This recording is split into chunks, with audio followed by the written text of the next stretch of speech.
Welcome সবাইকে career দিশারি academic YouTube চ্যানেলে।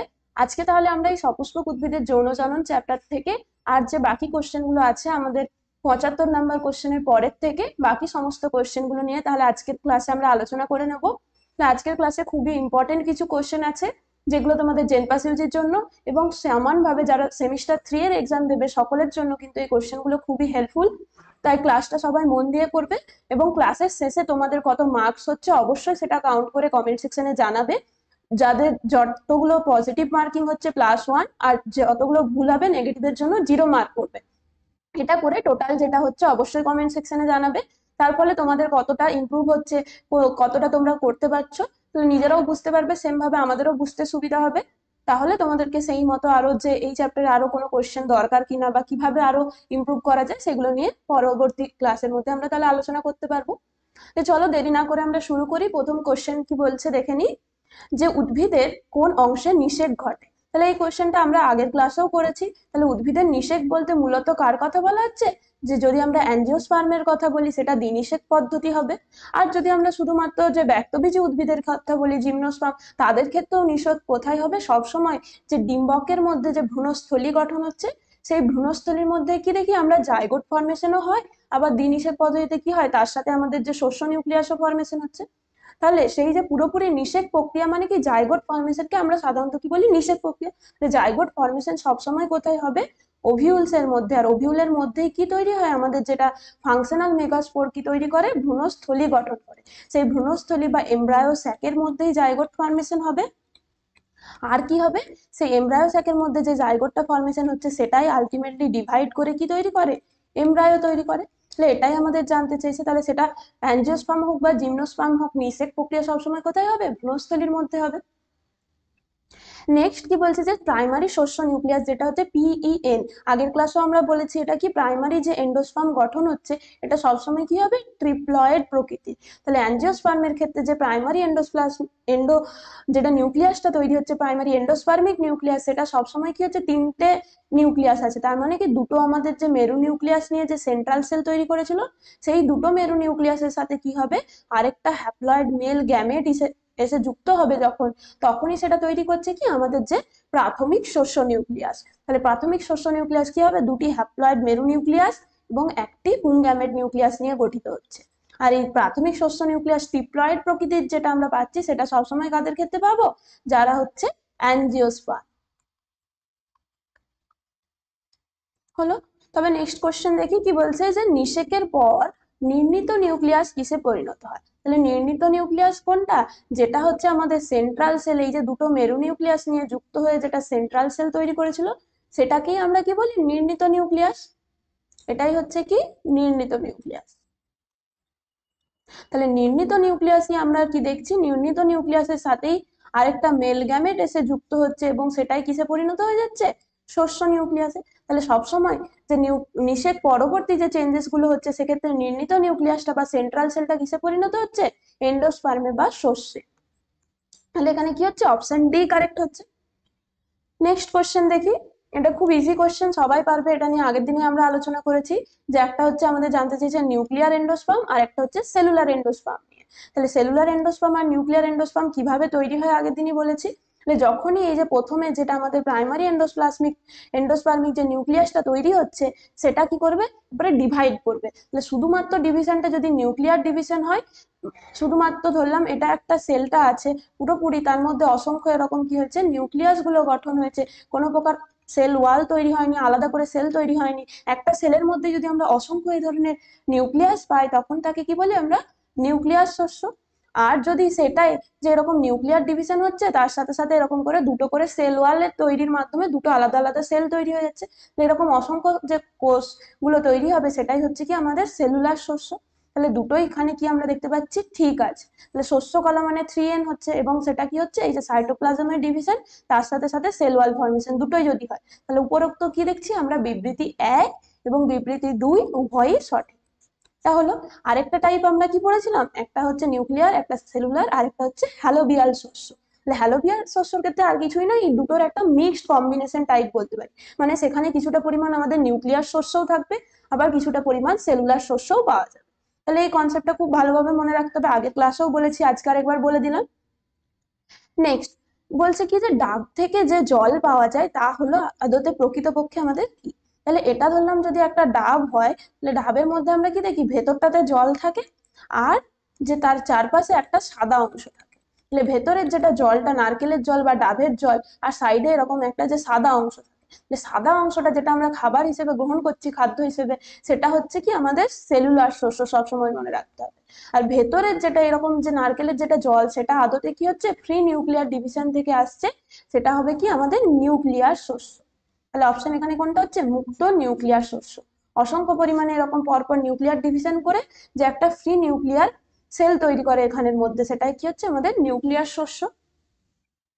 Next কি বলছে, এটা খুব একটা ইম্পর্টেন্ট কোশ্চেন, এগুলোর সাথে অনেকগুলো কোশ্চেন তোমাদের গুলিয়ে যায়, অ্যাপোমিক্সিস, অ্যাপোস্পোরি, অ্যাপোগ্যামি, পার্থেনোজেনেসিস সবগুলো। তাহলে খুব ভালোভাবে মনে রাখতে হবে এখানে কি কোশ্চেনটা ভালোভাবে পড়তে হবে। আগে কি বলেছে যে ভ্রূণস্থলীর মধ্যে, তাহলে ভ্রূণস্থলীর স্ট্রাকচার আমরা আগের দিন পড়েছি। ভ্রূণস্থলীর মধ্যে কি কি আছে, সাইনার্জিড সেলস গুলো আছে, অ্যান্টিপোডাল সেল আছে, তাছাড়াও কি আছে ওভাম আছে,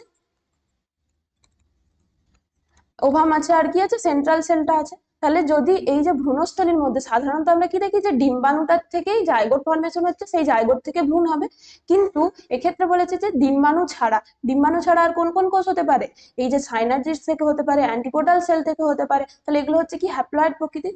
এই যে হ্যাপ্লয়েড ভ্রূণস্থলীর মধ্যে যে সেলগুলো আছে, সেগুলো যখন ডিরেক্ট এমব্রায়ো ফর্মেশন করছে, এখান থেকে যখন এমব্রায়ো তৈরি হবে, এই প্রসেসটাকে কি বলা হচ্ছে, এই প্রসেসটার নাম হচ্ছে কি অ্যাপোগ্যামি। অ্যাপোগ্যামি। তাহলে এইটা কিন্তু খুব ইম্পর্টেন্ট একটা কোশ্চেন। তাহলে ভ্রূণস্থলীর মধ্যে যদি ডিম্বাণু ছাড়া অন্য কোনো কোষ থেকে হয়, সেটা হবে আমাদের অ্যাপোগ্যামি। আর অ্যাপোস্পোরি মানে কি, যে মেগাস্পোর যেগুলো ছিল, মেগাস্পোর মাদার সেল যেগুলো 2n বা এই ধরনের যেগুলো সেল, ডিপ্লয়েড সেল থেকে যখন আমাদের ভ্রূণ তৈরি হচ্ছে, সেটা হচ্ছে কি আমাদের অ্যাপোস্পোরি। তাহলে অ্যাপোস্পোরি মানে হচ্ছে সবসময় মনে রাখতে হবে ডিপ্লয়েড সেল থেকে হচ্ছে। মেগাস্পোর মাদার সেলগুলো কোনো প্রকার মিওসিস হচ্ছে না বা গ্যামেট ফর্মেশন হচ্ছে না, ডিরেক্টলি সেটা এমব্রায়ো তৈরি করছে, তখন সেটা হবে কি অ্যাপোস্পোরি। আর এইরকম যদি হ্যাপ্লয়েড সেল থেকে যদি এমব্রায়ো তৈরি হয়, তাহলে সেটা হবে অ্যাপোগ্যামি। আর পার্থেনোজেনেসিস মানে হচ্ছে কি ডিরেক্ট এগটা বা ডিম্বাণুটাই কি হবে, যে কোনো প্রকার নিষেক সম্পন্ন হবে না, এখান থেকে জাইগোট তৈরি হচ্ছে না, কিন্তু ডিরেক্টলি এটা কি করবে এমব্রায়ো তৈরি করবে, তখন তাকে বলা হবে কি পার্থেনোজেনেসিস। তাহলে এখানে কি হবে না, কোনো প্রকার জাইগোট তৈরি হবে না, শুধুমাত্র ডিরেক্ট যদি এগটার থেকে এমব্রায়ো তৈরি হয়, সেটা হবে পার্থেনোজেনেসিস। তাহলে এই বেসিক ডিফারেন্স গুলো প্রত্যেকটার মধ্যে মনে রাখতে হবে। আর পার্থেনোজেনেসিস উদাহরণ বলো তো সবাই, একটা কমেন্ট সেকশনে জানাও যে পার্থেনোজেনেসিস, ন্যাচারাল পার্থেনোজেনেসিস কাদের ক্ষেত্রে আমরা দেখতে পাই, কোন অ্যানিমেলের ক্ষেত্রে আমরা যে পার্থেনোজেনেসিস পেয়ে থাকি। এটা কি হবে আমাদের যে মৌমাছির ক্ষেত্রে, মৌমাছির ক্ষেত্রে যখন পুরুষ মৌমাছি তৈরি হয়, তখন ডিরেক্টলি কি হয় পার্থেনোজেনেসিস প্রক্রিয়াতে হয়। নেক্সট এই 82 এর কোয়েশ্চেনটাতে কি বলছে দেখে নিই, যে প্রদত্ত কোনটি বহু ভ্রূণবীজতার তাৎপর্য। তাহলে বহু ভ্রূণবীজতা মানে কি, একটা বীজের মধ্যে আমরা যখন অসংখ্য ভ্রূণ পাচ্ছি, তার মানে একটা বীজের মধ্যে অসংখ্য ডিম্বক থাকতে পারে, প্রত্যেকটা ডিম্বক থেকে একটা করে ভ্রূণ পেতে পারি, বা হতে পারে কি যে একটা ভ্রূণে, একটা যে ডিম্বকের মধ্যে অসংখ্য ভ্রূণ পেতে পারি। তাহলে বিভিন্ন টাইপের আমরা পলি এমব্রায়নি পেয়ে থাকি। তাহলে এই পলি এমব্রায়নির যেগুলো টাইপ, মেনলি আমরা একটা দেখি কি, যে ডিরেক্টলি যে জাইগোটটা বারবার ডিভিশন করে অসংখ্য ভ্রূণ তৈরি করছে, বা আগের দিনে আরেকটা টাইপ বলেছিলাম কি, যে মেগাস্পোর গুলো, যে প্রত্যেকটা যে 4টে মেগাস্পোর হচ্ছে, সেখান থেকে প্রত্যেকটা মেগাস্পোরই একটা করে ভ্রূণ তৈরি করতে পারে।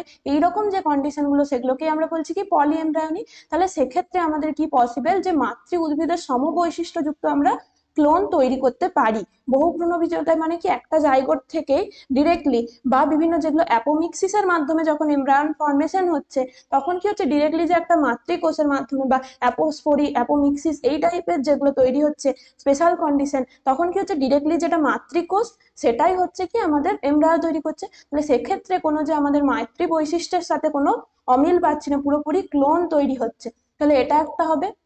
নেক্সট কি বলছে, যে একটি অপত্য বেশি জীবনী শক্তি এবং রোগ প্রতিরোধ ক্ষমতা যুক্ত হতে পারে, কারণ এই যে বহু ভ্রূণবীজতা, এটাকে কিন্তু আমরা আর্টিফিশিয়াল ভাবে, কৃত্রিম ভাবেও কিন্তু কাজে লাগাতে পারি। বিভিন্ন যে টিস্যু কালচার পদ্ধতিতেও এই পদ্ধতিটাকে কাজে লাগানো হচ্ছে। তাহলে সেক্ষেত্রে যখন আর্টিফিশিয়াল ভাবে আমরা তৈরি করি পলি এমব্রায়নি, সেক্ষেত্রে যে একটা এমব্রায়ো যেটার সাথে আমাদের হায়ার জেনেটিক্যাল যে বিভিন্ন যে জিন গুলোকে আমরা যুক্ত করতে পারি, তাহলে এই ধরনের প্রসেসগুলো সমস্তটাই কিন্তু বহু ভ্রূণবীজতার ক্ষেত্রে পসিবল। সেটা ন্যাচারালিও হতে পারে বা আর্টিফিশিয়াল ওয়েতেও হতে পারে। তাহলে আর্টিফিশিয়াল যে টিস্যু কালচারের মাধ্যমে আমরা এই পলি এমব্রায়নির থ্রুতে কি করতে পারি, যে সংকর প্রজাতির বা হাইব্রিড যে উদ্ভিদগুলোকেও তৈরি করা সম্ভব। তাহলে সবগুলোই হচ্ছে কি আমাদের পলি ইমরানির একটা তাৎপর্য বা একটা গুরুত্বপূর্ণ দিক। তাহলে সবকটা এখানে ঠিক হবে। এই কোশ্চেনটা কিন্তু খুব গুরুত্বপূর্ণ। আমরা শুধু কি করব যে ক্লোন ফরমেশনটা ভাববো, যে জাইগোটটা ডিরেক্টলি বা অ্যাপোস্পোরির মাধ্যমে যখন তৈরি হচ্ছে সেগুলো ক্লোন তৈরি হবে, কিন্তু সেটা ছাড়াও কি আমরা আর্টিফিশিয়াল ভাবে বিভিন্ন ধরনের এরকম বহু বীজতাকে কাজে লাগাতে পারি, যার ফলে হাইব্রিড উদ্ভিদ থেকে শুরু করে বিভিন্ন যে রোগ প্রতিরোধযোগ্য উদ্ভিদ তৈরি করতে পারি, হায়ার একটা জেনেটিক্যাল ফাংশন যুক্ত একটা উদ্ভিদ কিন্তু তৈরি করতে পারি।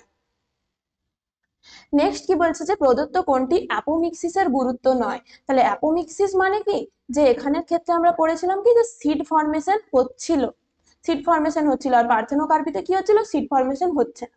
তাহলে অ্যাপোমিক্সিসের মাধ্যমে আমরা দেখি কি যে সম বৈশিষ্ট্যযুক্ত অপত্য সৃষ্টি করা সম্ভব। কারণ কি এক্ষেত্রেও অ্যাপোমিক্সিসের মাধ্যমে আমাদের যেগুলো ভ্রূণগুলো তৈরি হচ্ছে সেগুলো হচ্ছে কি অপত্য উদ্ভিদ, আর যেটা জনিত্র উদ্ভিদ একদম পুরোপুরি জেনেটিক্যালি সেম ক্লোন তৈরি হবে, এটা সেম। আর যখনই ক্লোন তৈরি হবে তখন কি হচ্ছে, বংশানুক্রমে যে প্রজাতি বৈশিষ্ট্যগুলো অক্ষুণ্ণ থাকে মানে কি সেম থাকছে প্রত্যেকটা জেনারেশনে। যদি ক্লোন তৈরি হয় তাহলে তার যে বংশানুসরণটা কি থাকবে, সেম হবে, কোনো প্রকার চেঞ্জ আসবে না। আর একটা কি বলেছে, যে অপত্য উদ্ভিদের বীজবিহীন হয়, যা অর্থনৈতিকভাবে গুরুত্বপূর্ণ। এটাই কিন্তু আমাদের ভুল হবে, এটাই আমাদের গুরুত্বপূর্ণ হবে না। কারণ কি এক্ষেত্রে দেখেছিলাম কি যে আমরা অ্যাপোমিক্সিসের ক্ষেত্রে সবসময় অ্যাপোমিক্টিক সিড ফরমেশন হয়, অ্যাপোমিক্টিক সিড ফরমেশন হবে। তাহলে এটার প্রক্রিয়াতে কি ছিল, যে অঙ্গজ জনন পদ্ধতি বা একটা অযৌন জনন পদ্ধতি যেখানে বীজ তৈরি হচ্ছিল, সেটা হচ্ছে কি আমাদের অ্যাপোমিক্সিস। কিন্তু এখানে বলেছে কি ফলটা বীজবিহীন হয়, তাহলে এটা পার্থেনোকার্পির উদাহরণ বলেছে বা পার্থেনোকার্পির গুরুত্ব। তাহলে এক্ষেত্রে কি হচ্ছে, অপশন সি কারেক্ট। নেক্সট কি বলছে, যে স্কুটেলাম হলো। তাহলে এই স্কুটেলাম টার্মটা আমরা কোথায় পাই, যদি মনোকট উদ্ভিদ বলি, যেগুলো আমাদের একবীজপত্রী উদ্ভিদ, সেই মনোকট উদ্ভিদের যেটা আমাদের আমরা একটাই বীজপত্র পাচ্ছি, সেই একটা বীজপত্রকে আমরা কি বলি, স্কুটেলাম। তাহলে মনোকটদের ক্ষেত্রে শুধুমাত্র কি পাবো, একটি বীজপত্র পাবো, একক বীজপত্র থাকে এদের ক্ষেত্রে। তাই এই একটাই যে বীজপত্র থাকে তাকে বলা হয় কি স্কুটেলাম। তাহলে কি হবে, মনোকটের উদাহরণ আমরা কি জানি, ঘাস জাতীয় যে উদ্ভিদগুলো তাদের বীজপত্র হবে। এছাড়াও কি হবে, আমাদের যে ধান, গম, ভুট্টা, এগুলো সমস্ত কি মনোকটের উদাহরণ। তাহলে যে কোনো কিছু বলে এগুলোর উদাহরণ দিয়ে যদি বলে দেয় যে স্কুটেলাম কোথায় প্রেজেন্ট থাকে, ধান, গম, ভুট্টা, যে কোনো ঘাস জাতীয় উদ্ভিদ যারা মনোকট প্ল্যান্ট তাদের ক্ষেত্রে কি থাকবে, স্কুটেলাম প্রেজেন্ট থাকবে। এরপর কি বলছে, আপেল হলো একটি অপ্রকৃত ফল। এটা আমরা জানি, কারণ কি এটা যে পুষ্পাক্ষটাও আমাদের ফলে রূপান্তরিত হচ্ছে। শুধু ডিম্বাশয় হলে সেটা প্রকৃত ফল, ডিম্বাশয়ের সাথে পুষ্পাক্ষটাও ফল তৈরি করছে, তার মানে এটা অপ্রকৃত ফল। তাহলে আপেলের ক্ষেত্রে সমগ্র পুষ্পাক্ষটি, তাহলে দুটো কি আছে আমাদের বিবৃতি, অ্যাসারশন, রিজন, দুটোই হচ্ছে কি কারেক্ট, উভয়ই সত্য এবং কারণটি সঠিক ব্যাখ্যা দেয়। তাহলে এটার ক্ষেত্রে হলো কি অপশন এ। নেক্সট কি বলছে, যে প্রাণী দ্বারা বাহিত বীজের যে ফল ত্বকটা সাধারণত কাটা যুক্ত হয়, যেমন চোর কাটার বীজ, এটা ঠিক আছে, প্রাণী দ্বারা বীজের বাহিত হচ্ছে মানে যারা কি জু করি। এখন আমরা পলিনেশনের জন্য যে টার্মটা পড়েছিলাম কি, জু পলিনেশন বা জু ফিলি, কিন্তু যখনই বীজটা ট্রান্সপোর্ট হচ্ছে, বীজটা এক জায়গা থেকে আরেক জায়গায় পরিবাহিত হচ্ছে, তার জন্য যে টার্মটা দিই সেটা হচ্ছে কি কোরি। তাহলে প্রাণীদের দ্বারা যে সমস্ত বীজগুলোকে বাহিত হতে হবে তাদেরকে বলা হবে কি জু কোরি সিড। তাহলে এই ক্ষেত্রে কি হবে, যদি একটা প্রাণীর গায়ে লেগে সেই বীজটাকে এক জায়গা থেকে আরেক জায়গায় ট্রান্সপোর্ট হতে হয়, তাহলে সবসময় তার মধ্যে একটা খানযুক্ত বা একটা কাঁটাযুক্ত অংশ থাকতে হবে, যাতে সহজে সেটা ওই প্রাণীর গায়ে লেগে যেতে পারে। এটা ঠিক আছে। নেক্সট কি বলছে, যে পশুদের গায়ের লোমে যে ফলত্বকের কাঁটাটা সহজে যাতে আটকে যায় এবং বীজের বিস্তারে সাহায্য করে। তাহলে এখানে অ্যাসারশন, রিজন দুটোই কি আছে, কারেক্ট দেখতে পাচ্ছি, দুটি সঠিক এবং সঠিক ব্যাখ্যা এটা। এটার ক্ষেত্রেও কি হচ্ছে আমাদের অপশন এ। নেক্সট কি বলেছে, যে কোন বৈশিষ্ট্যটি আমরা বায়ুবাহিত বীজের ক্ষেত্রে দেখতে পাবো না। বায়ুবাহিত বীজ মানে কি, এটার নামটা মনে রাখতে হবে কি, অ্যানিমোকোরি। তাহলে বায়ু দ্বারা যখন পলিনেশন হচ্ছিল তখন কি বলছিলাম, অ্যানিমোফিলি। আর বায়ু দ্বারা যখন বীজের ট্রান্সপোর্ট হচ্ছে তখন সেটাকে বলছে কি, অ্যানিমোকোরি। তাহলে অ্যানিমোকোরির ক্ষেত্রে সবসময় বীজগুলোকে কি হতে হবে, আমাদের হালকা প্রকৃতির, ওজন কম হতে হবে, তার সাথে সাথে কি হবে, শুষ্ক প্রকৃতির হবে, যাতে খুব সহজে সেগুলো হাওয়ার মধ্যে ট্রান্সপোর্ট হতে পারে। তাহলে বীজগুলো হালকা হবে, এটাও ঠিক আছে, শুষ্ক প্রকৃতির হবে এবং ক্ষুদ্রাকৃতির হবে। যত ছোট হবে বীজের সাইজ তত ভালো কি হচ্ছে, সেটা এক জায়গা থেকে আরেক জায়গায় পরিবাহিত হতে পারছে, এটাও ঠিক আছে। তার সাথে কি বলছে, প্যারাশুট বা ছত্রী গঠন। প্যারাশুট জানি কি আমরা, প্যারাশুট হাওয়ার মধ্যে খুলে যায় এবং হাওয়ার মধ্যে সেটা ভেসে যেতে পারে, সেরকম ঠিকই একই রকম প্যারাশুটের মতো স্ট্রাকচার আমরা এই ধরনের যেগুলো বায়ুবাহিত বীজের ক্ষেত্রে দেখতে পাবো। তাহলে এখানে কি হচ্ছে, অপশন ডি সবকটি কারেক্ট। অ্যানিমোকোরাস যে সিড গুলো আছে তাদের ক্ষেত্রে এই সমস্ত অপশন গুলো আমরা দেখতে পাবো। নেক্সট কি বলছে যে সঠিক জোড় কোনটি নির্বাচন কর। সঠিক জোড় হচ্ছে কি অ্যানিমোকোরি, হাইড্রোকোরি, জুকোরি আর অটোকোরি বলেছে। তাহলে এটা কি হবে, অ্যানিমোকোরি বলছে এখানে বাতাসের মাধ্যমে বীজের বিচ্ছুরণ, এটাই কি আছে আমাদের ঠিক আছে অপশন, এটাই জানতে চাইছে, তাহলে অপশন এই কারেক্ট হবে। এছাড়াও হাইড্রোকোরি মানে কি বাই ওয়াটার হবে। শামুকের মাধ্যমে হলে হবে কি মেলাকো করি। সেম নামটা পলিনেশনের মধ্যেও যেমন ছিল সেরকমই থাকবে, শুধুমাত্র ফিলির জায়গায় সেটা হয়ে যাবে কি করি। জু করি মানে হচ্ছে কি প্রাণীদের মাধ্যমে, অ্যানিমেলের মাধ্যমে যখন হবে। আর কি হচ্ছে কি অটো করি মানে কি একটা বীজ নিজের থেকে যখন একটা ফলের মধ্যে আছে সে ডিসপার্স করে ওই জায়গাতে যেখানে উদ্ভিদটা আছে তার হচ্ছে নিচেই পড়লো এবং সেখান থেকে নতুন উদ্ভিদ তৈরি করছে, সেই প্রসেসটা হচ্ছে কি অটো করি। এখানে এটা ভুল আছে, এটা কি হবে প্রাণীর মাধ্যমে দেখতে চাইছে, তাহলে এটাও অপশন কি আছে ভুল, মানে অপশন কি হলো এ। নেক্সট কি বলেছে যে গাছের ফল এবং বিস্তারের বীজের বিস্তারের একক হলো। একক মানে কি এই যে একটা ফল বা একটা বীজ এক জায়গা থেকে আরেক জায়গায় যাবে এবং সেখানে গিয়ে সেই বীজটার অঙ্কুরোদ্গম হয়ে আবার একটা নতুন যে উদ্ভিদ তৈরি করবে, এই পুরোটার যে ফাংশনাল এবং স্ট্রাকচারাল ইউনিট কি হবে আমাদের ডায়াস্পোর। তাহলে এই যে হতে পারে সেটা একটা উদ্ভিদের বীজ হতে পারে বা হতে পারে কি উদ্ভিদের ফল, যে কোনো কিছু যেগুলো হচ্ছে কি উদ্ভিদের বংশ বিস্তারের জন্য কাজে লাগছে তাদেরকে আমরা কি বলবো ডায়াস্পোর। তাহলে কোনো কোনো উদ্ভিদের ক্ষেত্রে আমরা কি দেখি যে ডিরেক্টলি ফলটা অন্য একটা জায়গায় গিয়ে পড়লো, দিয়ে সেই ফলের মধ্যে যে বীজগুলো আছে সেগুলো অঙ্কুরোদ্গম হচ্ছে। আবার কিছু কিছু ক্ষেত্রে দেখি কি আমরা শুধুমাত্র বীজটা গিয়ে অঙ্কুরোদ্গম করে উদ্ভিদের জন্ম দিচ্ছে, তাহলে সমস্তগুলি হচ্ছে কি ডায়াস্পোর। নেক্সট কি বলছে যে বীজের বিস্তারণের প্রয়োজনীয়তা কোনগুলি। জনিত্রী উদ্ভিদের নিচে যদি অপত্য উদ্ভিদ জন্মালে তাদের বৃদ্ধি ব্যাহত হবে, এটা ঠিক বলেছে। কারণ কি এখানে যদি একটা উদ্ভিদ আছে, ধরলাম এটা একটা উদ্ভিদ আছে, সেখান থেকে যদি বীজটা তারই নিচে এরকম মাটিতে পড়লো দিয়ে সেটা অঙ্কুরোদ্গম হলো, তাহলে কি হবে সেই উদ্ভিদটা ভালোভাবে বৃদ্ধি পাবে না, কারণ অলরেডি একটা লম্বা এরকম উদ্ভিদ আছে, এটার ছায়া দিচ্ছে এখানে, ভালো মতো করে সূর্যালোক পৌঁছাবে না, মাটি থেকে যে নিউট্রিয়েন্টস, এই মিনারেলস নিউট্রিয়েন্টস সেগুলোর সোর্সটা কম হবে। অলরেডি একটা উদ্ভিদ বা অসংখ্য এখানে উদ্ভিদ আছে যেগুলো কি করছে নিউট্রিশনের সোর্স হচ্ছে, তার থেকে ভালো হবে কি এটাকে গিয়ে যদি একটা বীজটা একটা দূরে একটা ফাঁকা জায়গায় গিয়ে পড়লো সেখানে অঙ্কুরোদ্গম করে উদ্ভিদটা তৈরি হলো, তাহলে সেই উদ্ভিদটা হবে কি বেশি বৃদ্ধি পাবে, তাহলে এটাও ঠিক আছে। নেক্সট কি বলছে ভিন্ন স্থানের মাটিতে খনিজ লবণের ঘাটতি থাকে না, এটাও ঠিক আছে। এখানে যতটা তুলনামূলক ভাবে কি সে কম মিনারেল নিউট্রিয়েন্টস অ্যাবজর্ব করতে পারবে, আর যেখানে অন্য কোনো উদ্ভিদ নেই একটা খালি জায়গায় গিয়ে যদি সে বংশ বিস্তার করে তাহলে সেক্ষেত্রে তার যে নিউট্রিশন বা খনিজ লবণের কোনো ঘাটতি হবে না, এটাও ঠিক আছে। আর কি বলেছে জলজ উদ্ভিদের বীজ স্থলভূমিতে বিস্তার লাভ করে, এটা ভুল আছে। জলজ উদ্ভিদের বীজ কি হবে সবসময় আমাদের যে হাইড্রোফিলের মাধ্যমে ট্রান্সপোর্ট হবে এবং জলের মধ্যেই সেটা বিস্তার করবে। জলজ উদ্ভিদ তো আর এসে স্থলের মধ্যে বীজটা যদি অঙ্কুরোদ্গম হয় স্থলের মধ্যে তো উদ্ভিদ তৈরি করতে পারবে না, তাহলে হাইড্রোফিলি যারা আছে তারা হাইড্রোকোরি যারা আছে তারা শুধুমাত্রই কি হচ্ছে জলের মধ্যেই বংশ বিস্তার করবে। আর কি বলেছে একই স্থানে যখন অধিক উদ্ভিদের উপস্থিতির জন্য সালোক সংশ্লেষ প্রক্রিয়াটাও কম হবে, কারণ এখানকার এনভায়রনমেন্টে যে কার্বন ডাইঅক্সাইডটাও সব উদ্ভিদগুলো গ্রহণ করছে, সূর্যালোকটা ঠিকঠাক ভাবে পৌঁছাবে না এই যে নতুন যেটা উদ্ভিদ তৈরি হচ্ছে, তার ফলে এখানে কোনটা কোনটা কারেক্ট হচ্ছে আমাদের 1, 2 এবং 4 সব কটা ঠিক হবে না, তিনটা ভুল আছে, তাহলে এখানে অপশন কি হচ্ছে বি।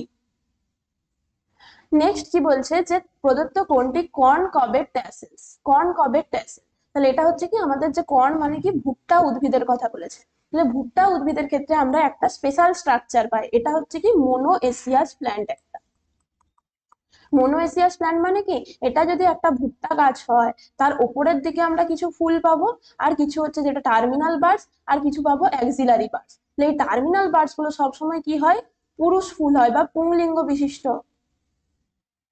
আর এই যে যেগুলো আমাদের অ্যাক্সিলারি বার্ডস যেগুলো তৈরি হচ্ছে সেই ফুলগুলো হবে কি স্ত্রীলিঙ্গ বিশিষ্ট, এগুলো হচ্ছে কি ফিমেল ফ্লাওয়ার।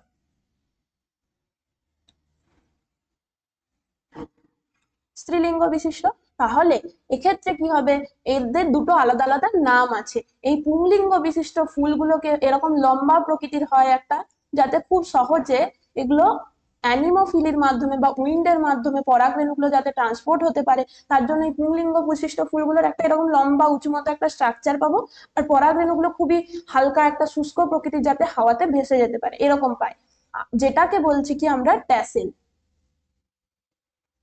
ট্যাসেল। আর উদ্ভিদের যেগুলো হচ্ছে কিনা স্ত্রী ফুলগুলোকে আমরা বলি কি কব। স্ত্রী স্ত্রী ফুলগুলো যার মধ্যে আমাদের গর্ভমুণ্ড গর্ভদণ্ড আছে সেগুলোকে বলি কি কব।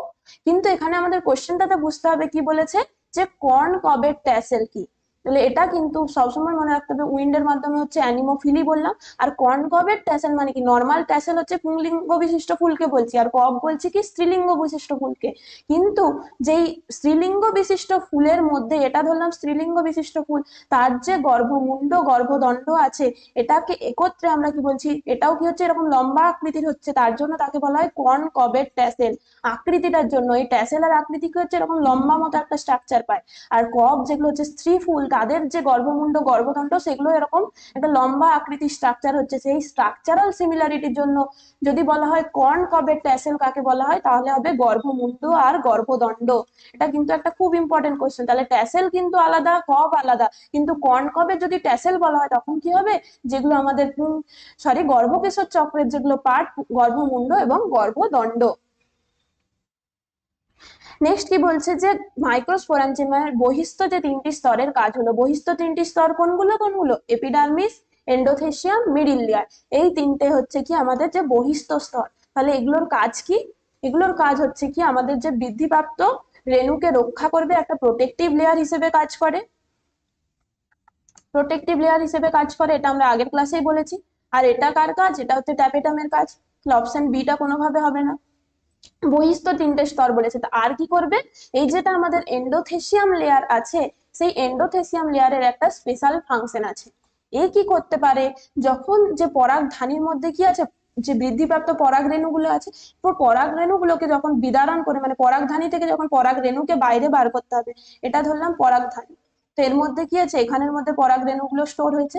এরপর যখন সেই পরাগ রেণুগুলোকে বাইরে বার করতে হচ্ছে, পরাগ ধানীর যখন অঙ্কুরোদ্গম হবে, বা কি বলতে পারি এই প্রসেসটাকে ডেহিসেন্স বলা হয়, ডেহিসেন্স বা বিদারণ যখন হবে, তখন কি করে এন্ডোথেসিয়াম যে সেল লেয়ারটা আছে তার মধ্যে জল বা ওয়াটার স্টোর থাকে, সেটাকে কি করে দেয়, রিমুভ করে দেয়। ওয়াটার যখনই রিমুভ হবে, এন্ডোথেসিয়াম লেয়ার গুলো কি হয়ে যাবে, এবং শুষ্ক প্রকৃতির গুটিয়ে যাচ্ছে, এরকম শ্রিঙ্ক করছে। তার ফলে কি হবে, যে পরাগ রেণুগুলো বাইরে বেরিয়ে আসতে পারবে। তাহলে এই যে পরাগ ধানী থেকে বিদীর্ণ করে পরাগ রেণু মুক্ত করতেও কিন্তু এই বাইরের তিনটে লেয়ারের মধ্যে কে কাজ করে, এন্ডোথেসিয়াম। তাহলে অপশন এ এবং সি দুটোই কারেক্ট হবে। তাহলে আমরা নর্মালি কি করব, অ্যান্সার যে বৃদ্ধিপ্রাপ্ত একটা প্রোটেক্টিভ ফাংশন আছে, কিন্তু তার সাথে এটাও মনে রাখতে হবে যে এন্ডোথেসিয়ামের যে স্পেশাল ফাংশন, সে যখন পরাগধানী থেকে পরাগ রেণুকে বাইরে বার করতে হবে, নিজে কি করছে, তার যে সেলের মধ্যে ওয়াটার আছে, যা যা মলিকুলস আছে সেগুলোকে বাইরে বার করে নিচে একটা গুটিয়ে একটা স্ট্রিং স্ট্রাকচার গঠন করছে, তার ফলে ডেহিসেন্স হতে পারবে। নেক্সট কি বলছে, যে গুপ্তবীজী উদ্ভিদের ক্ষেত্রে পুং গ্যামেট গঠিত হয় কিসের মাধ্যমে। তাহলে গুপ্তবীজী উদ্ভিদে আমরা কি পড়েছিলাম, এই যে পরাগরেণুর মধ্যে এই সেল ছিল, একটা ভেজিটেটিভ সেল, অঙ্গজ কোষ বড়, আর একটা হচ্ছে কি এরকম জনন কোষ বা জেনারেটিভ সেল। এই জেনারেটিভ সেলটাই ডিভাইড করে কি করছিল, জেনারেটিভ সেল মাইটোসিস ডিভিশনের মাধ্যমে কি করে, আমাদের দুটো মেল গ্যামেট তৈরি করবে। তাহলে এটা কি হবে, জনন কোষের মাইটোটিক বিভাজন দ্বারা দুটি পুং গ্যামেট তৈরি হতে পারে, জনন কোষের মাইটোটিক বিভাজন। আর যদি বলতো যে পরাগ রেণু কিসের মাধ্যমে তৈরি হয়, তাহলে সেটা হতো কি রেণু মাতৃকোষের মিওটিক বিভাজন দ্বারা আমাদের কি হয়, পরাগ রেণু তৈরি হয়। হলো। নেক্সট কোয়েশ্চেন, তাহলে এই ছবিটা আগে আমরা ভালো করে দেখি, তারপরে পরপর আমরা যে 94 থেকে 96 পর্যন্ত কোয়েশ্চেন এটার থেকে করব আমরা।